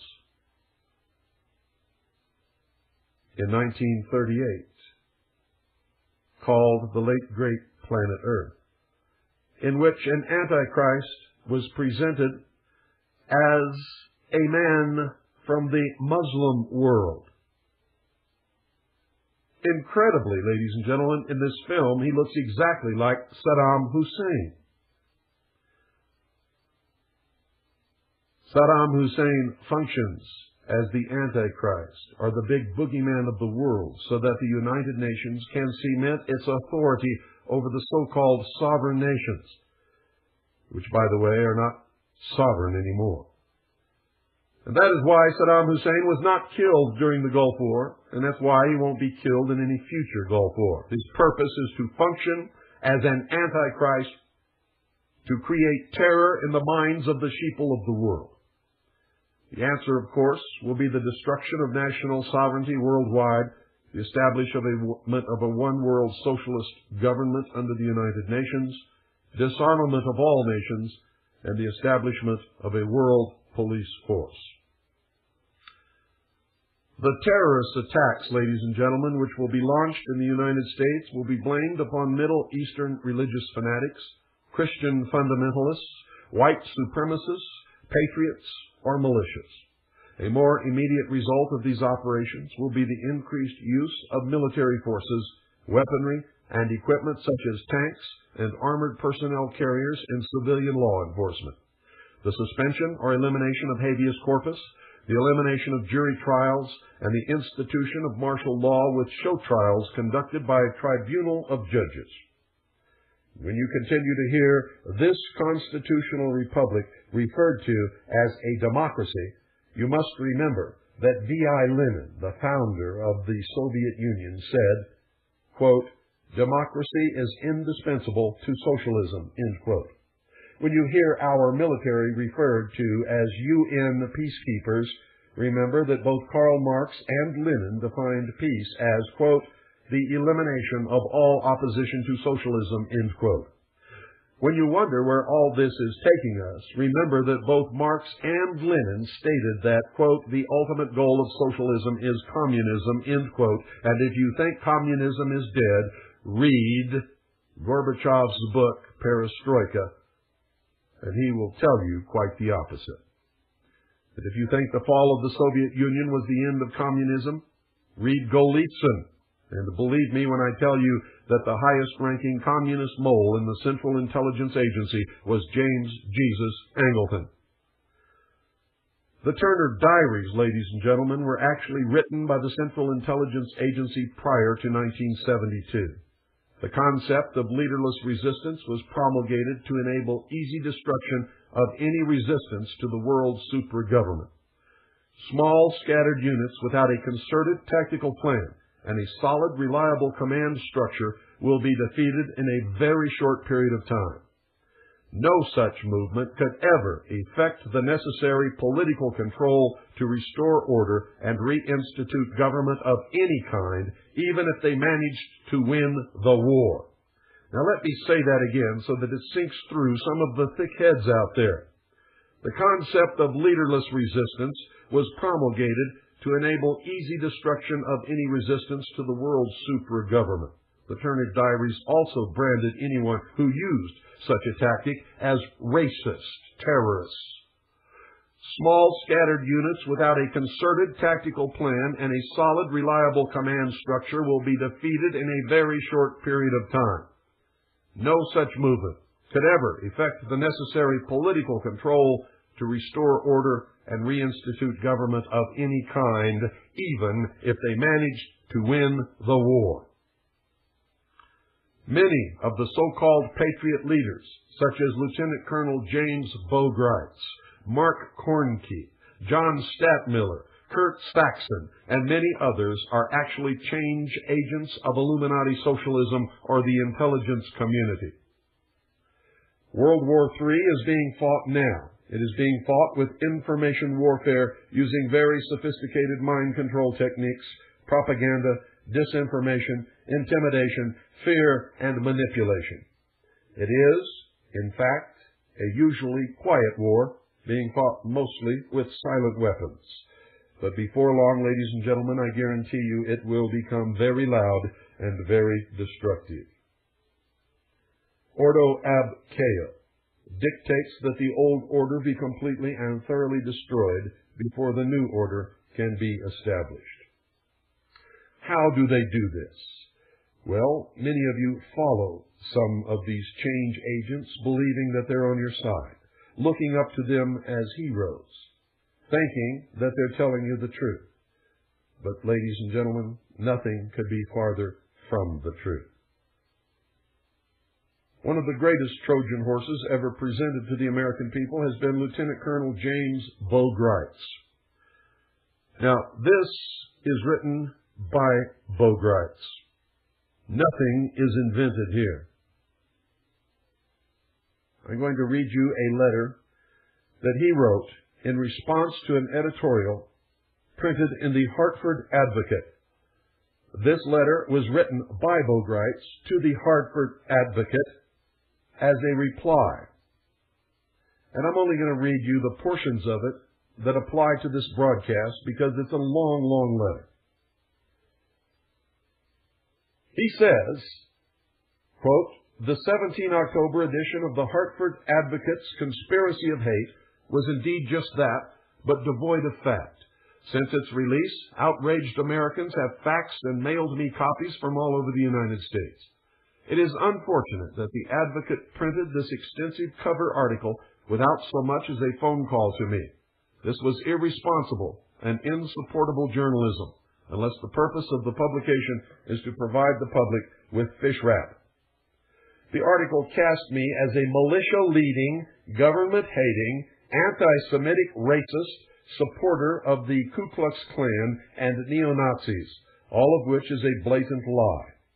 in accordance with United States Codes 10 and 32, which define the unorganized militia. Let me say that again so that there's no mistake here. Which define the unorganized militia as a regular, listen to me very carefully, he makes a confession here, as a regular United States Army officer on retainer with hip pocket orders. I cannot be a member of any militia. I neither belong to nor lead any such organization. Neither do I support fear of black helicopters, United Nations, or extraterrestrial invasions. I have steadfastly done everything in my power to dissuade anarchist militia activity and debunk people who advocate violence. Now, what's important there, ladies and gentlemen, is that he has been telling us for years that he resigned his commission as a regular United States Army officer. He lied. Here he admits he is a regular United States Army officer on retainer with hip pocket orders, which means, ladies and gentlemen, he is an undercover agent of the United States government. He has lied about his religion. To Pete Peters, he said he was a member of the Christian Identity Church. Do you know what that means, ladies and gentlemen? That's British Israelism. Those are the people who believe that they are the true Israel, and that every other race is inferior to them, and that they are destined to rule the world. Grice goes on to say, quote, I am a member of the Jewish Defense League's San Francisco chapter. I believe the fate of America is linked to Israel. For that reason, I am a long-time The Forward subscriber. Now, if you don't know what the Jewish Defense League is, ladies and gentlemen, it is a militant, racist arm of international Zionism. It is not a normal Jewish organization. Most Jews in this world are just like all other people. They don't know what the hell's going on any more than any of us ever did before we did our research, or before, like me, got placed in a position where we discovered it, and then spent many years researching to find out what it all meant. He says, quote, I am a member of the Jewish Defense League's San Francisco chapter, end quote. This is the same man who told the people in Sedona, Arizona, that he's tried all the different churches and never found one that he could believe in. I bet he didn't tell that to the church that he's been a member of for many years, the Church of Jesus Christ of Latter-day Saints. One day on his radio program, he even told everybody that he had left the Mormon church, didn't want to be a member of it anymore, didn't believe in its religion, and then began on the radio talking about how he had sent his son for past life regression, and how he believed in reincarnation and all of the New Age movement things. This is how he trolls for people to follow him. Whoever you are, he will be whatever you are in order to get you to follow him so that he can find out who you are and what you're doing and where you live, so that when all this comes down, anyone who would dare fight against the New World Order can be rounded up and imprisoned. And when the key is turned in the lock, it will be Lieutenant Colonel James Bogreitz who turns that key. If you read the letter, and you can find it on my webpage, harvest-trust.org, that's harvest-trust.org. When you read the letter to the editor, written by Lieutenant Colonel James Bogreitz, please note the admissions contained therein. He states that he became a cadet in 1953 and entered active Army service in 1957.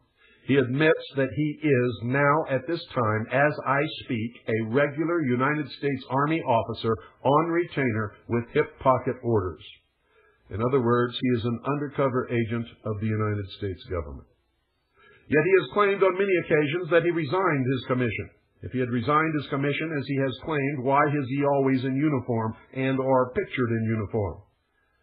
You want to know? Because most of the sheeple are suckers for a uniform and a chest full of ribbons. Greitz is working for the Department of Defense of the United States government right now. He admits membership in the Jewish Defense League. He openly admits that he is a Zionist. He has claimed to be a Mormon, Christian identity, Christian, and during one memorable moment while lecturing in Sedona, Arizona, Grice claimed to have tried all religions, but had never found one in which he could believe. There is nothing, folks, listen to me, there is absolutely nothing wrong with being in the military, or with being a member of the Jewish Defense League. There is, however, a great deal wrong with lying to the American people. There is nothing wrong with being a member of the Mormon Church. There is nothing wrong with being a member of the Christian Identity Church. There is nothing wrong with being an atheist and saying that he's never found a religion that he can believe in, if that is true and if he's being honest with everybody. I believe in freedom, and we all have the freedom to belong to whatever organization or whatever church we want to belong to. And I have served in the military service of the United States of America, first in the Air Force and then in the Navy. So understand that I am not criticizing him for these things. What I am criticizing him for is lying to the American people, repeatedly lying over and over and over again, while all the time he is a paid undercover agent of the United States government, by his own admission. Now, Zionists believe they are a superior race, chosen by God to rule the world in a one-world government with the capital in Jerusalem. Zionists believe all other people are inferior. Zionism is Christian identity, British Israelism, and a radical branch of Judaism. Most Zionists are white Christians and Orthodox Messianic Jews. Most Jews are not Orthodox, are not Zionists, but are secular in their religious beliefs. Harvest Trust, over the years, and our investigations, have determined that Grice is a 32nd degree Freemason of the Scottish Rite of Freemasonry of the Southern jurisdiction. His photograph appeared on one of the covers of a very prominent Patriot magazine. On his hand, he is wearing the ring of the 32nd degree of the Scottish Rite of Freemasonry. He is an FBI informant. When he was called to help the FBI at Ruby Ridge, he was called by the FBI and was working for the FBI and wore a wire the whole time in every conversation that he had with Randy Weaver. He is an active undercover agent for the Special Operations Group of the Department of Defense as an integral member of a project called Trojan Horse. Now remember, you heard all this from William Cooper years ago. And you're hearing it again because now we have it in his own words in a letter that he wrote, which we got off of his webpage. And just to make sure that we were doing the right thing, we got a copy from the newspaper, which he wrote it to and who printed it on their editorial page. World War III is being fought now. It is being fought with information warfare, using very sophisticated mind control techniques, propaganda, disinformation, intimidation, fear, and manipulation. It is, in fact, a usually quiet war being fought mostly with silent weapons. But before long, it will become very loud and very destructive. Ordo ab chao is the motto of the higher degrees of this order, and it dictates that the old order be completely and thoroughly destroyed before the new order can be established. A one-world socialist government is the stated and avowed policy of the United States government. The United States created the United Nations. The United States State Department wrote the policy in the document known as State Department Publication 7277, which includes an introduction by President Truman, 33rd degree Freemason, which admits the United States government's world government policy. State Department Publication 7277 outlines the merger of the military of the United States with the military of the Eastern Bloc nations as a world peacekeeping force under the United Nations as the ultimate goal of the foreign policy of the United States of America. I didn't make any of this up, and everything that you have been told on yesterday's broadcast and today's broadcast is thoroughly documented. NATO is a part of the United Nations and was created under its auspices according to the United Nations Charter. The Warsaw Pact was a part of the United Nations and was created under its auspices according to the United Nations Charter. The Cold War was a scam which allowed both governments to levy large taxes which were used to develop the technology and experiment with techniques which will be combined to control the population of the world. The inclusion of Warsaw Pact nations as new members of NATO is the initial stage of Phase 2 of the merger of forces outlined in State Department Publication 7277, which will become the World Police Force under the United Nations. President Kennedy presented the plan to disarm the nations and people of the world to the United Nations. The United States planted the seed of an European Union, nurtured that idea, and has supported its formation. When the leader of the old Soviet Union banged his shoe on his desk at the United Nations and screamed, quote, "We do not have to invade the United States. We will destroy you from within," end quote, he was telling us the truth.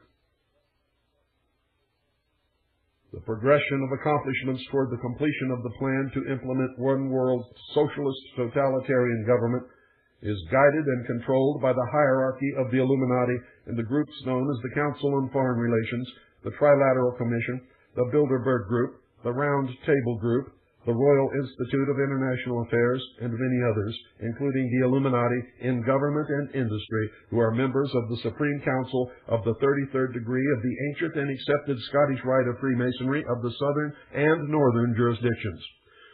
The Supreme Council of the York Rite of Freemasonry, International Zionism, B'nai B'rith, the Grand Lodge of France, the Grand Lodge of England, the Order of the Golden Dawn, the Ordo Templi Orientalis, the Rosicruci, the Sovereign and Military Order of the Knights of Malta, the Knights Templar, the Jason Society, the Vatican, and many others, too numerous to list. See the occult and other links on our homepage. You will be amazed. It's harvest-trust.org on the Internet. I will finish this tomorrow, ladies and gentlemen, because once again, we've run out of time. Good night, and God bless each and every one of you. And if I've scared you, good. It's about time somebody did. Thank you for listening to the Urban Odyssey podcast. If you enjoy the content we release, please consider supporting us by subscribing to our Substack. A monthly membership is only $5 per month. If you decide to buy a year-long membership, it's only $50 for the entire year. Purchase a membership now at the official urban.substack.com. Again, that is the official urban.substack.com. You can also find all of my free resources that I share, such as free books, links, documentaries, and more, at bio.link/officialurban. Again, that's bio.link/officialurban. Now, let's get back to the audio.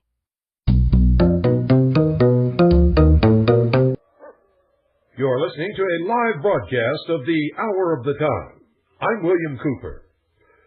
Ladies and gentlemen, tonight we are going to cover the plan for world domination by the adepts of the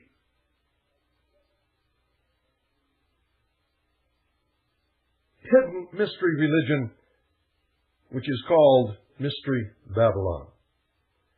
It is an ancient body of adepts of the highest degrees of all of the so-called fraternal orders and secret societies.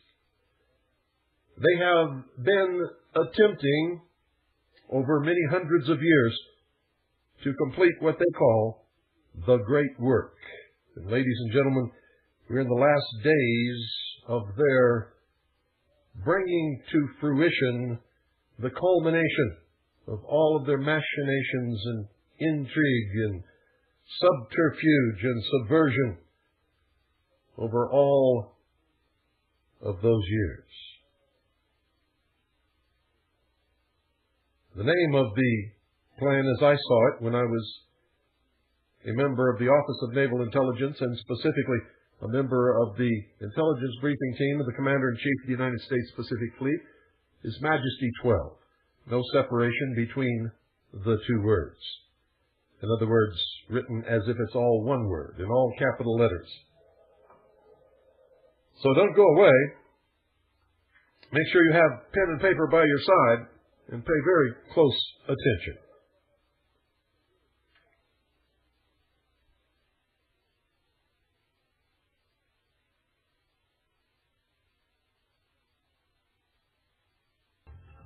Well, as we have done the day before, yesterday, I'm going to back up a little bit and repeat some of what you heard yesterday so that there is no misunderstanding. And just in case somebody new is tuning in, they won't get all of it because they've missed. They've missed the first 2 hours of this expose, but they will at least understand the topic of conversation today. In other words, we're not going to come right in the middle of something, ladies and gentlemen. If I sounded a little remote at the beginning of this broadcast, it's because the equipment here was not operating properly. And I was attempting to talk to you while half of my attention was trying to make sure that the equipment is operating correctly. So that's why I may have sounded a little distant in the beginning of this broadcast. Folks, make sure you have pen and paper. You're going to want to remember some of this. Many of you are probably so angry by now, you're certainly going to want to check up on all of it and prove me wrong. And I certainly encourage you to do that. And if anyone can prove me wrong on any of the information that I have given you over this broadcast, then I want to know about it, because I certainly want to check your proof. And I don't expect you to just call me and rail on me and say that I'm wrong. If you furnish me with proof and you're polite and responsible, I will certainly check out what you tell me or what you show me. And if you turn out to be right, folks, I will come on the air and will correct whatever mistake I have made. Nothing that I'm giving you is intended to mislead you. None of it is disinformation or false, according to all of the research that I've done and the documentation that I have, and what I saw while a member of the Office of Naval Intelligence many years ago, and specifically as a member of the intelligence briefing team of the Commander-in-Chief of the United States Pacific Fleet.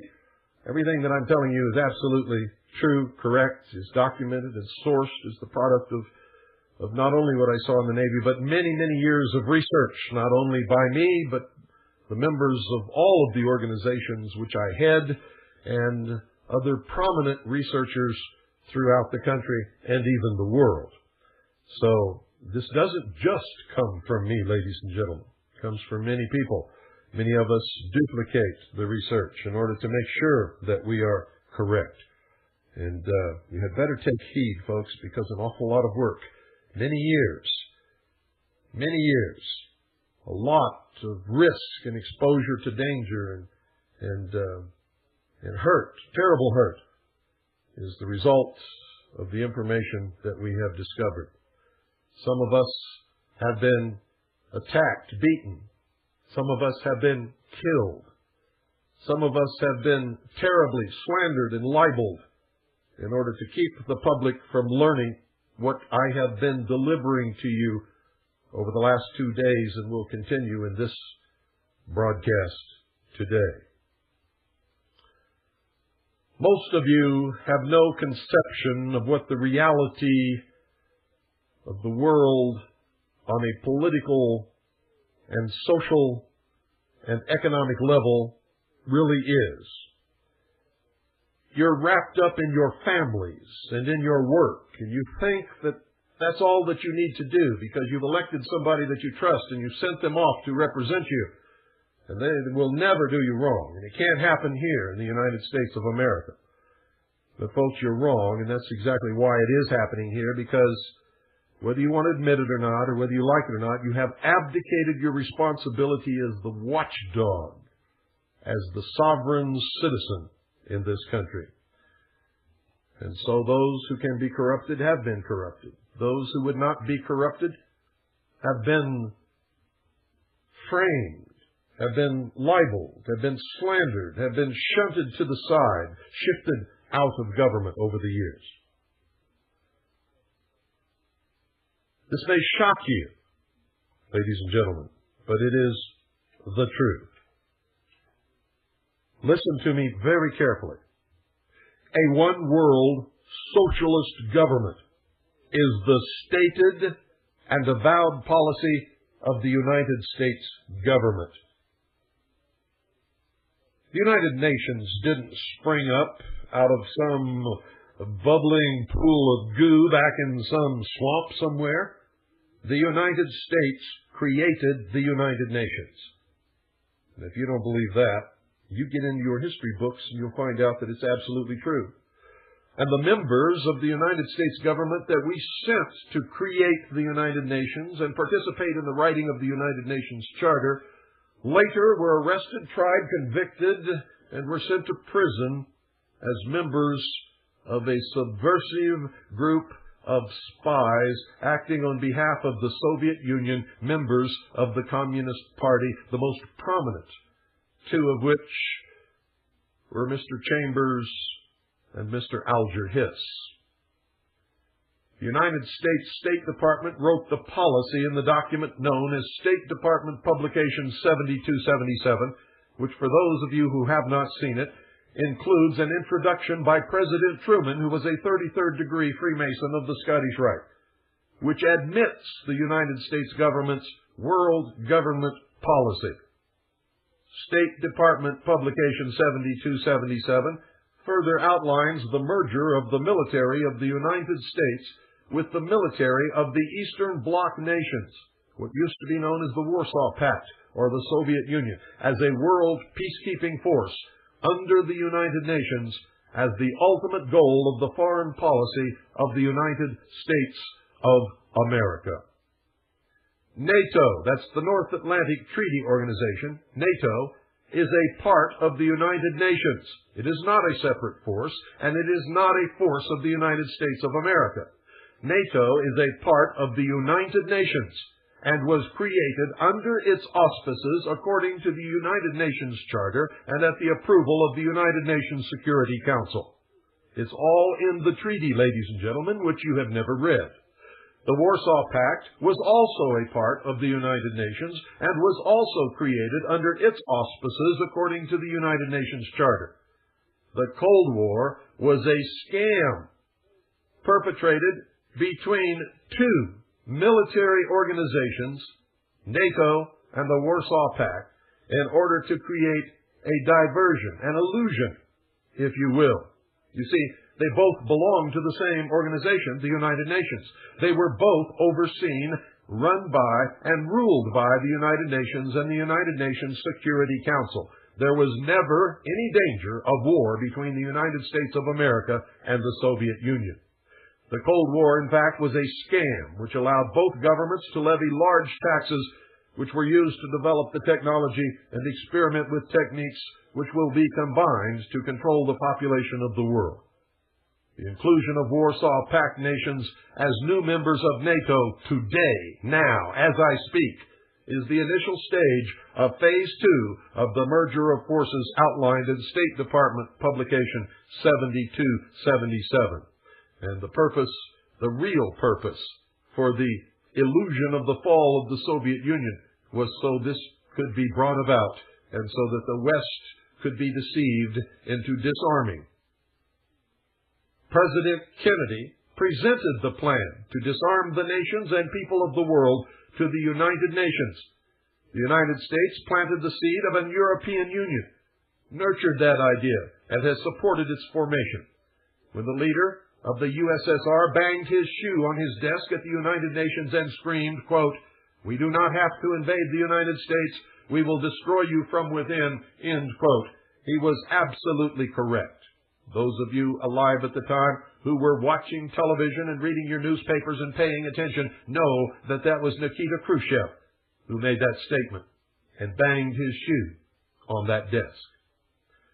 The progression of accomplishments toward the completion of the plan to implement one world socialist totalitarian government is guided and controlled by the hierarchy of the Illuminati in the groups known as the Council on Foreign Relations, the Trilateral Commission, the Bilderberg Group, the Round Table Group, the Royal Institute of International Affairs, and many others, including the Illuminati adepts in government and industry who are members of the Supreme Council of the 33rd degree of the ancient and accepted Scottish Rite of Freemasonry, of the Southern and Northern Jurisdiction, the Supreme Council of the York Rite of Freemasonry, International Zionism, B'nai B'rith, the Grand Lodge of France, the Grand Lodge of England, the Order of the Golden Dawn, the Ordo Templi Orientalis, the Rossi Cruci, the Sovereign and Military Order of the Knights of Malta, the Knights Templar, the Jason Society,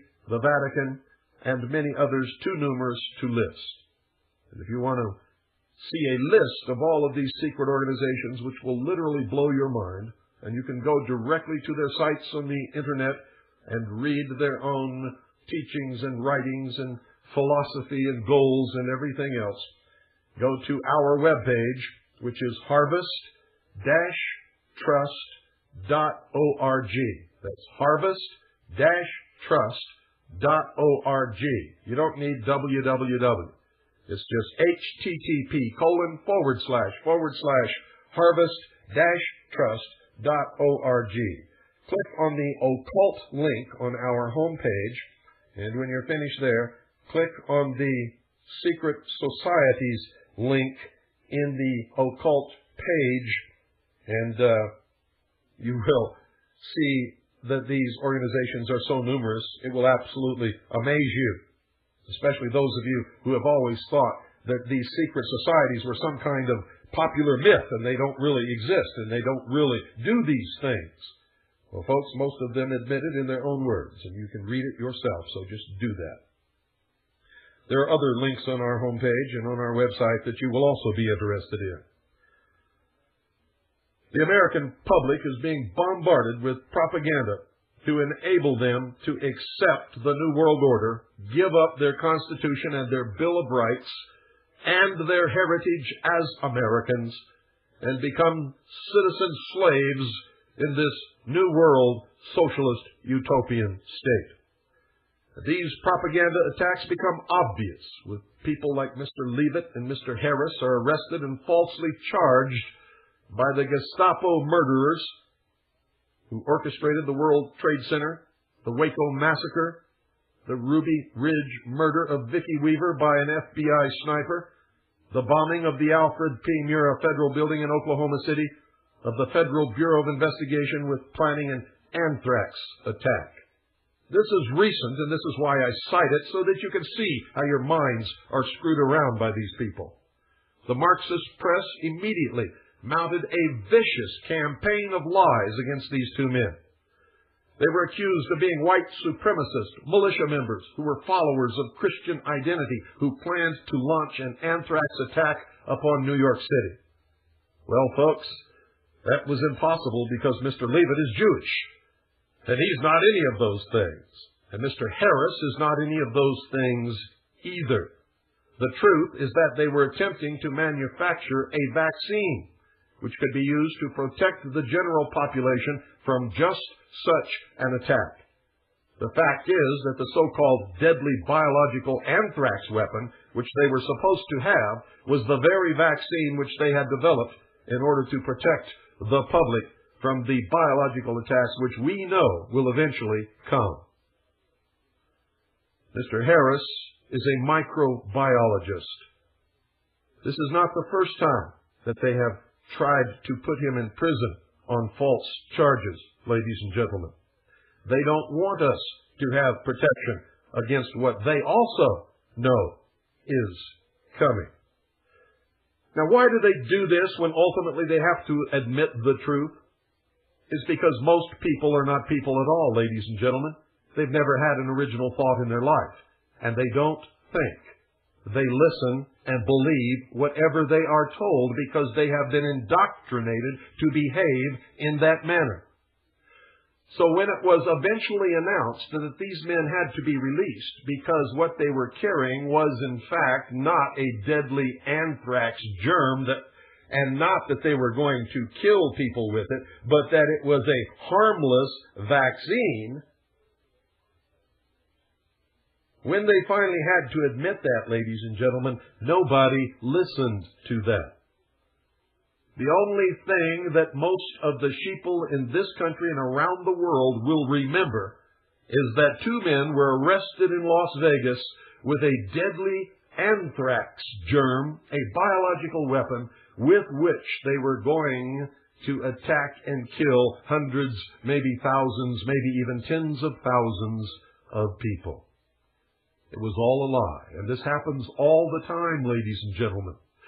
Do you remember the attack upon the patriots, the people who love this country and would be willing to give their life in defense of the Constitution for the United States of America, and have always been the ones who have fought and died for freedom and for this country throughout the history of the United States of America? Do you remember that right after the Oklahoma City bombing, remember the vicious Marxist press attacks against these people and against the lawful and constitutionally organized militia in this nation, which have been a part of this nation, which are spelled out in the law, which have fought most of the battles of this nation throughout the history of the United States of America, were responsible for freeing the slaves in the Civil War, were the ones who fought the revolution to create the United States of America? Do you know why these people are being attacked, ladies and gentlemen? Even though eventually the Federal Bureau of Investigation admitted in a press conference that patriots and militia members were not involved in the bombing of the Alfred P. Murrah Federal Building in Oklahoma City, most of you still think that they were, and the press still tries to hammer that in, to make you believe it. Just last Sunday, ladies and gentlemen, on CNN, they did a special, ladies and gentlemen, about a man in Utah who would not stop for a police officer, a man who has a long history of being a Nazi, a real Nazi, and of making statements that he would love to kill the FBI and all kinds of other things. They did a special on him, and they left you with the impression that he is a patriot militia member. American patriots are not Nazis, ladies and gentlemen. American patriots do not act like this man does. This was intentional propaganda. He is not a part of any militia in this country. And I can tell you that with absolute certainty because I am one of the top leaders of the militia in this country. In fact, I am the director of the intelligence service of the 2nd Continental Army of the Republic Militia.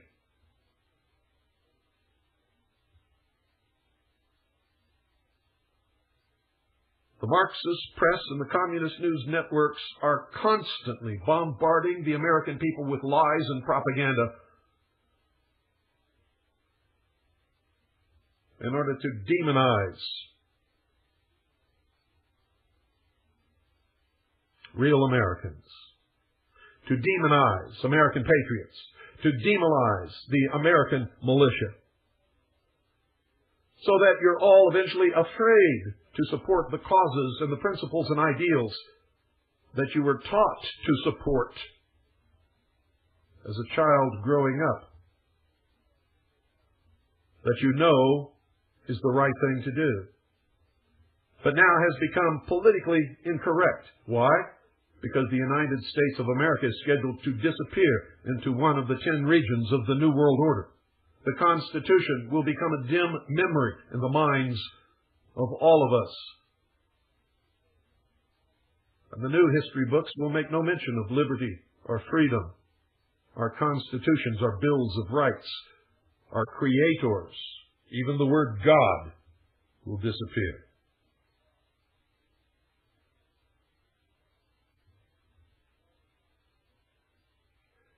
Politicians, ladies and gentlemen, are controlled through the accumulation of dossiers by the Federal Bureau of Investigation, by the way, which has absolutely no constitutional foundation or authorization for its existence. The Internal Revenue Service, which is a legal fiction, which does not exist as an agency of the United States government or as an agency of the Department of the Treasury. If you don't believe me, check the United States Code for the organization of the Department of the Treasury or the organization of the entire United States government. You will not find the Internal Revenue Service listed anywhere as a part of any organization of the United States government or as an agency of the United States government. The Central Intelligence Agency, the Mossad, MI6, which is British Foreign Intelligence, the Anti-Defamation League of the secret society known as B'nai B'rith, the KGB, and other Illuminati-controlled organizations. These dossiers are used to blackmail these politicians into towing the line. Those who do not have incidents in their past that allow control by blackmail are put in positions by one or more of the above organizations that know how to manipulate human nature better than you can possibly even imagine. And it results in one or more incidents which will allow control by blackmail of these people. If they step out of line even once, something is handed to the press or brought out on the news that causes that person tremendous embarrassment and could, and sometimes does, result in the end of their political career. The Las Vegas brothel, run by Robert Lazar, was found to have video cameras throughout and was used for the collection of information with which to blackmail politicians, military personnel, and anyone else who needed to be controlled by the Illuminati. Anyone who will not play by the Illuminati rules are weeded out and quickly disappear from politics. Remember, ladies and gentlemen, that it was 33rd degree Freemason Franklin Delano Roosevelt who created the Federal Bureau of Investigation, instituted the first run of socialism in this country. The FBI was run by 33rd degree Freemason J. Edgar Hoover. The FBI and the Internal Revenue Service are, in fact, the political Gestapo for the Illuminati in the United States of America. The end result of all of this will be the destruction of the sovereignty, Constitution of the United States of America, and the formation of a world totalitarian socialist government. All those in and out of government who support the policy of one world government are knowingly and willingly engaged in high treason. Regardless of what you have ever been led to believe, listen to me carefully. Senator Joseph McCarthy was absolutely correct. And in fact, the recent opening of the files of the KGB proved that he even knew the exact number of communist agents who had infiltrated our government. The revelations of history, the records of the KGB, and the recent release of the National Security Agency's deciphered cables to and from Moscow by the Venona Project have vindicated Senator Joseph McCarthy. He was destroyed by the Marxist-owned and controlled news media and Hollywood. The branding of anyone who dared to expose communists and their goal of the ultimate destruction of the United States of America as McCarthyites ensured the opening of our government to the subversive agents. Infiltration and rapid takeover of our government took place by Marxists and communists over the intervening years, and they are in control today. And listen to this very carefully. Those of you, ladies and gentlemen, who believe so strongly in the book of Revelation in the King James Version of the Holy Bible and other religious and are superstitious people who believe in prophecies of Nostradamus and many others and think that you really have deciphered all of these things and you know exactly what's going to happen and when, you are being intentionally led into a state called millennium fever, so that you will offer no opposition to the New World Order while you calmly await the workings of the hand of God and the arrival on this earth of whoever your particular Messiah happens to be. And oh, they're going to give you a Messiah. Oh, yes, they are. And we covered that in a previous episode. Your philosophy is you're not going to lift a favor no matter what happens. You're not going to do anything because you believe that it's all being brought about by the hand of God. And that you know this because you have read the inspired prophetic revelation of God. But apparently, and especially if you're a Christian, you don't even read or understand the teachings of the man you purport to follow. Jesus said this, and I'm paraphrasing it, but I'm absolutely accurate, that when you think He is coming, He will not be here. He said He would come like a thief in the night, and even the elect will be fooled. Well, ladies and gentlemen, fools abound. I see books all over the place purporting to be explaining to you what's going to happen in the near future, deciphered from the prophecies of Nostradamus. all telling you what I'm telling you, but telling you that you cannot resist it because it is the fulfilled prophecy, the prophetic revelation of God. Well, it's not. It's being brought about by flesh and blood men who are creating events to make you believe that it is the fulfilled prophetic revelation of God, so that you will be rendered impotent, harmless. You will not lift a finger against what is coming. Nostradamus wrote his quatrains in a code which has never, ever been deciphered by anyone. Never. Understand that. Remember what Jesus said. Even the elect will be fooled. That is also repeated in the book of Revelations. Even the elect will be fooled. And I know that most of you think you're the elect, and I can tell you right now, you have definitely been fooled.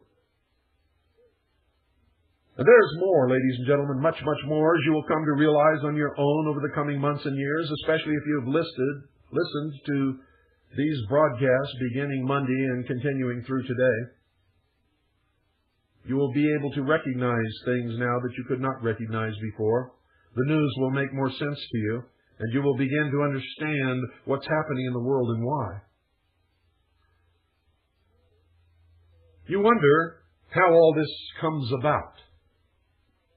Well, it's pretty simple, folks. If you don't believe me, believe the President of the United States of America, President Woodrow Wilson. He said this, quote, "There is a power so organized, so subtle, so complete, so pervasive, that they had better not speak above their breath when they speak in condemnation of it," end quote. Woodrow Wilson said that, President of the United States, trying to give us some idea of what is happening. Those of you who think that history is boring, you're going to find the future extremely exciting because you thought history was boring, because those who do not learn from history are doomed to repeat it. History is replete with whispers of secret societies, accounts of elders or priests who guarded the forbidden knowledge of ancient peoples, prominent men meeting in secret who directed the course of civilization are recorded in the writings of all people. Plato spoke of his initiation in the Great Pyramid at Giza, where he went in and came out a god. Do you understand what I'm telling you? The oldest of these is the Brotherhood of the Snake, also called the Brotherhood of the Dragon, and it still exists under many different names. The Brotherhood of the Snake is devoted to guarding the, quote, secrets of the ages, end quote, and to the recognition of Lucifer as the one and only true God. And of course, that's a metaphor, ladies and gentlemen. If you do not believe in God, Lucifer, or Satan, you must understand that there are great masses of people who do, and who believe in and follow the metaphor which they represent. I don't believe in racism, but millions do, and their beliefs and actions based upon those beliefs will always affect me.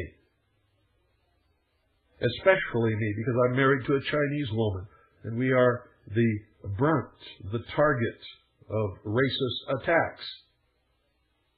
We know all about it.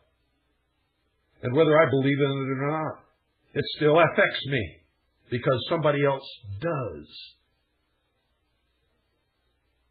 So don't dismiss something because you don't believe in it. If somebody else believes in it strongly, especially a lot of people, it's going to affect you, especially if they come in to any power whatsoever. It is clear, ladies and gentlemen, that religion has always played a significant role in the course of these organizations.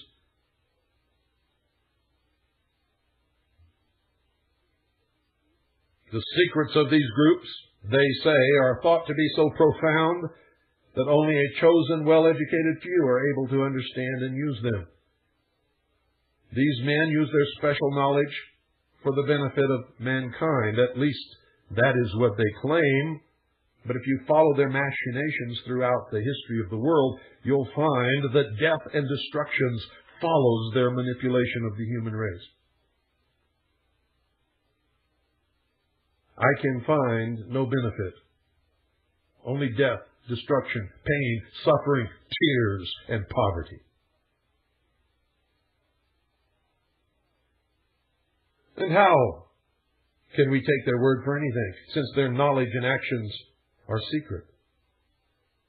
Fortunately, folks, due to people who diligently research and dig, people like me and many others, some of it has become public knowledge. I found it intriguing that in most, if not all, primitive tribal societies, all of the adults are members of secret societies. They are usually separated into male and female groups. The male usually dominates the culture. Surprisingly, this exactly resembles many civilized secret societies. It can only mean that the society is working not against established authority, but for it. In fact, could be said to actually be the established authority. And I'm going to tell you that today that is absolutely correct.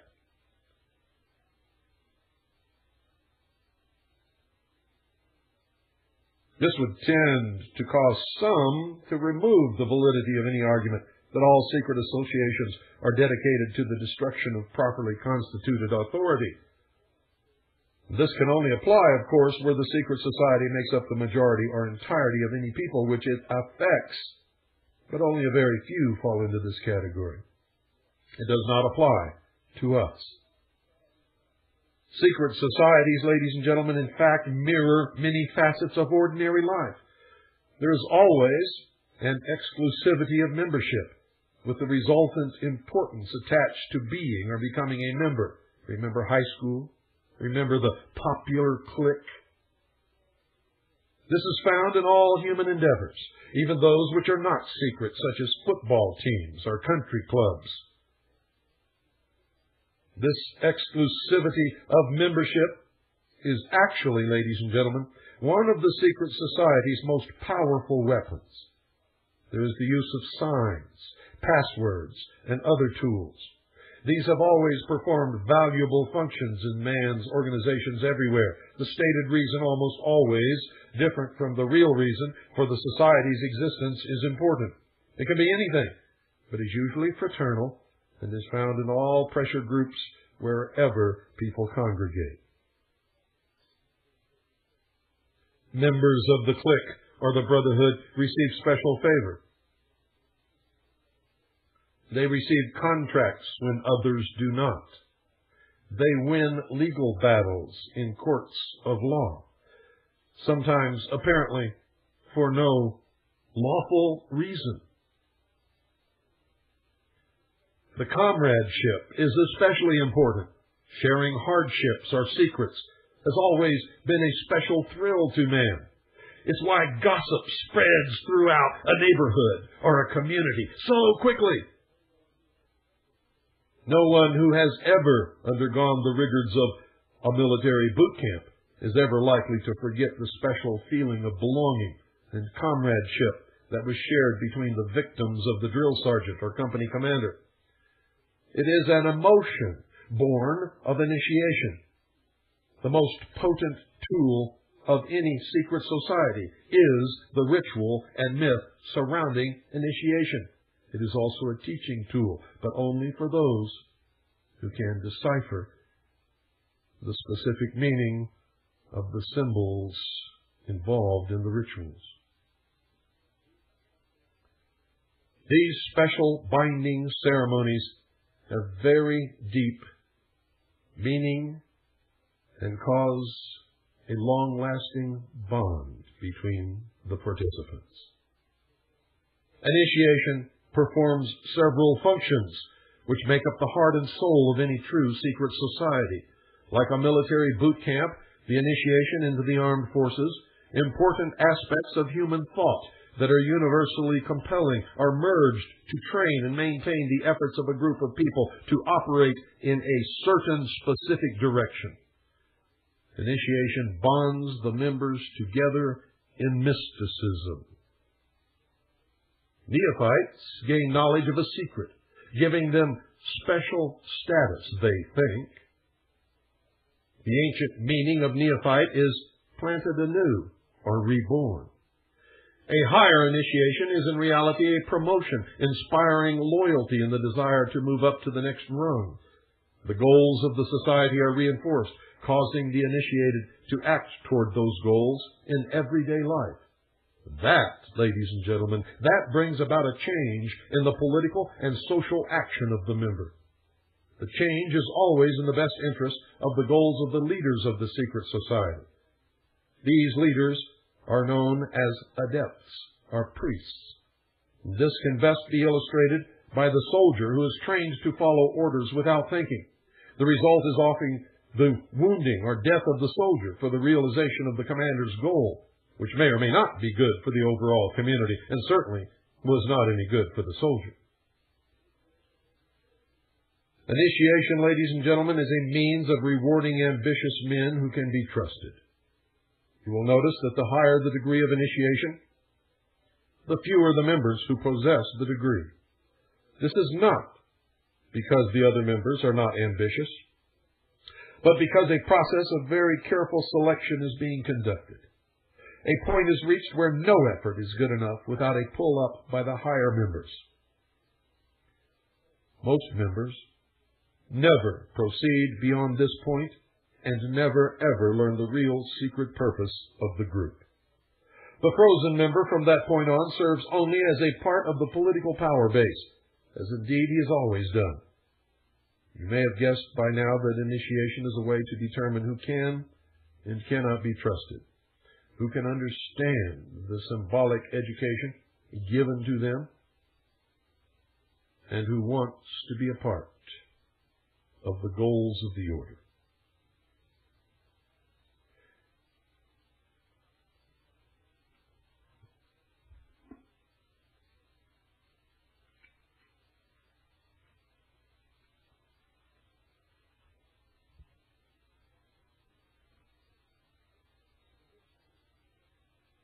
The mystery is that religion is but a tool to control the masses.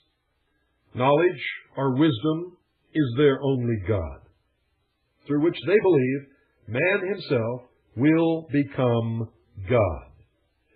If they believe that and they profess to be a Christian or to believe in Jesus or in the God of the Bible, the Christian Bible, they are unbelievably arrogant in making this statement. They're also in complete and total rebellion to God. For what did God say? He said, "There is no other God but this God."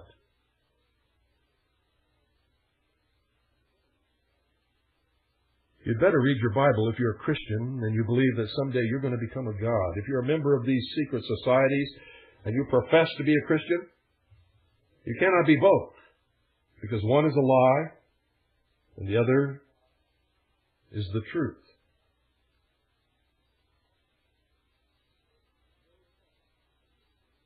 No part, ladies and gentlemen, if you believe that there is a God, you must believe that if there was nothing in the beginning, and God created everything that there is, the only thing that there was to create everything with was God. So therefore, each individual human being must have, and as Jesus said on more than one occasion,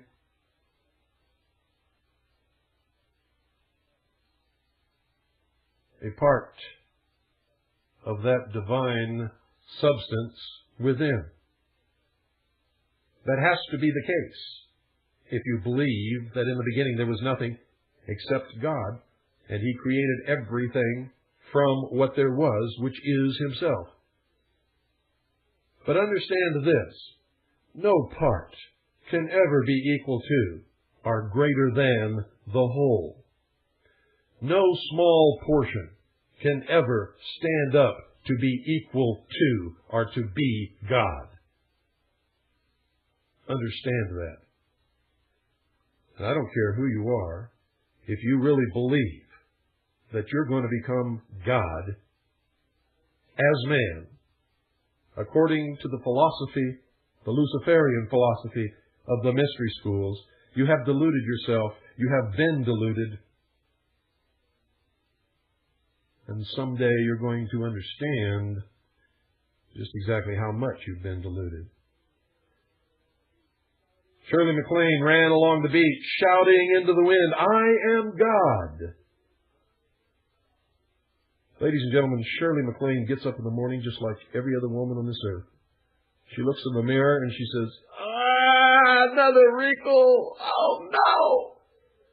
And she cakes her face with makeup to hide it all because she's getting older. She cannot create a universe, never will create a universe. She's going to grow old and she's going to die.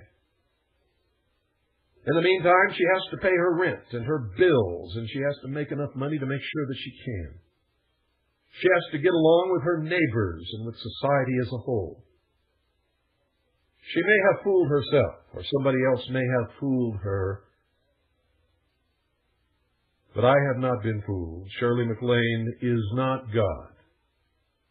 And neither are you, and neither am I. And not a single person listening to this broadcast or out of earshot of this broadcast, not one human being is ever going to be God. Period. End of subject. It is the height of insolence and arrogance to even consider that such a thing could happen.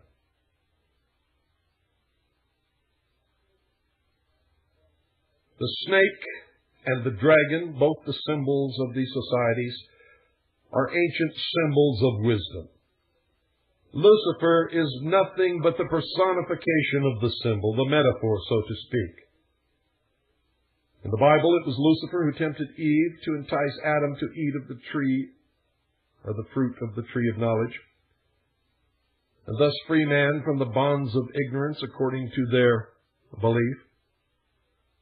Now remember, the worship, which is a lot different from study of knowledge, science, or technology, is Satanism in its purest form. And its God is Lucifer. Its secret symbol is the all-seeing eye in the pyramid.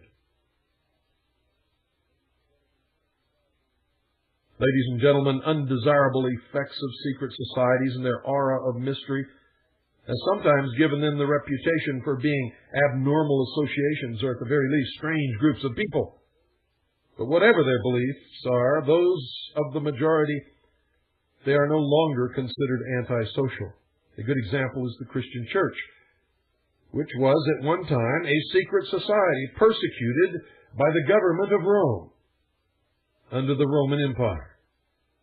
In fact, the open, friendly secret society actually ruled most, if not all, of the known world at one time after that.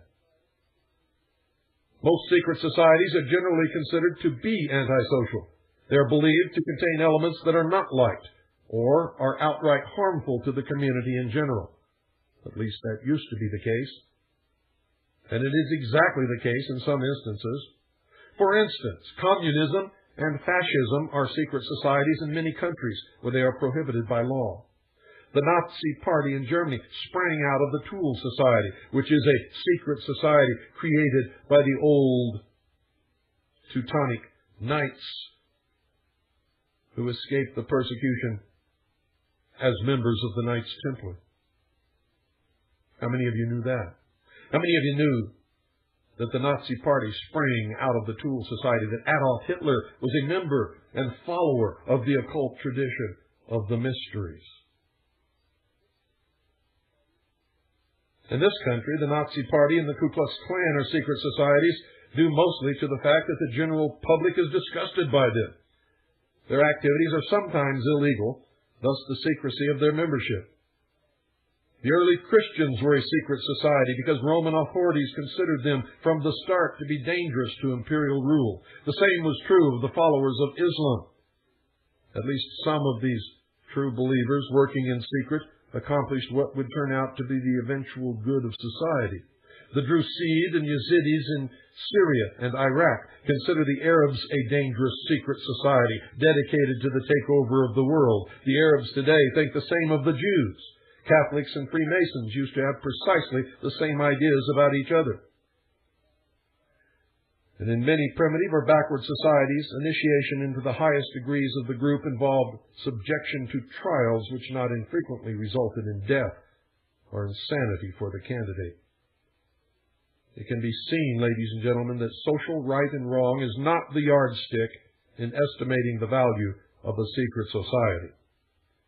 In Borneo, initiates of hunting societies consider it meritorious and compulsory to hunt heads. In Polynesia, infanticide and debauch were considered essential for initiation into their societies, where the tribal code needed members who indulged in these things as pillars of society. Now, since the beginning of recorded history, governmental bodies of every nation have been involved with maintaining the status quo to defend the establishment against minority groups that sought to function as states within states, or to oust the constituted authority and take over in its place. A good many of these attempts have succeeded, but have not always lasted. Man's desire to be one of the elect is something that no power on earth has been able to lessen, let alone destroy. People will go to the most unbelievable lengths in order to do something that they know is wrong, if they believe that their friends and neighbors and relatives will approve of it.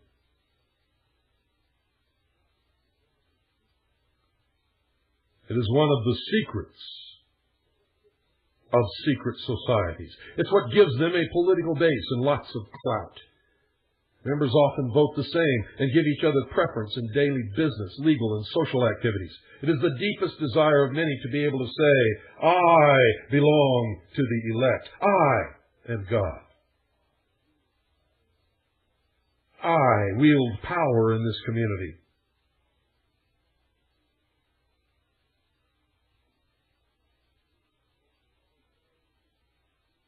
The most important of all of these ancient groups is the Brotherhood of the Snake or Dragon, and was simply known as the Mysteries. The snake and dragon are symbols that represent wisdom. The father of wisdom is Lucifer, also called the Light Bearer. The focus of worship for the Mysteries was Osiris, another name of Lucifer. Osiris was the name of a bright star that the ancients believed had been cast down onto the earth. The literal meaning of Lucifer is bringer of light, or the morning star. After Osiris was gone from the sky, the ancients saw the sun as the representation of Osiris, or more correctly, Lucifer. Osiris was represented by the sun. That's a quote from Albert Pike. Isaiah 14, verse 12, How art thou fallen from heaven, O Lucifer? Fred Giddings, Symbolism in Occult Art, said, It is claimed that after Lucifer fell from heaven, he brought with him the power of thinking as a gift for mankind. Most of the greatest minds that ever lived were initiated into the society of mysteries by secret and dangerous rites, some of which were very cruel. Some of the most famous were known as Osiris, Isis, Sabazius, Cybele, and Eleusis. Plato was one of these initiates, and he describes some of the mysteries in his writings. Plato's initiation encompassed 3 days of entombment in the Great Pyramid. None of the Great Pyramids were ever tombs, ladies and gentlemen. They were always, from the beginning, temples of initiation. Plato's initiation encompassed 3 days of entombment in the Great Pyramid, during which time he died symbolically, was reborn, and was given secrets that he was to preserve. For the 3 days he lay in the sarcophagus, and that's the true purpose. Plato's writings are full of information on the mysteries. Manly P. Hall stated in his book, The Secret Teachings of All Ages, that, quote, the illumined of antiquity entered its pyramid of Giza portals as men. They came forth as gods, end quote. I say they came forth as men, deluded to believe that they were gods. The ancient Egyptian word for pyramid was kuti, which meant glorious light. Mr. Hall says also, quote, the pyramids of the great Egyptian temples of initiation, end quote.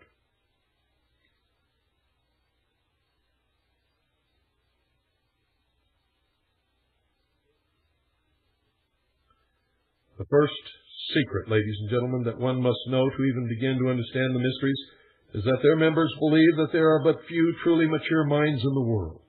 They believe that those minds belong exclusively to them. And so, they believe that all of the rest of us are nothing but stupid animals, to be shepherded,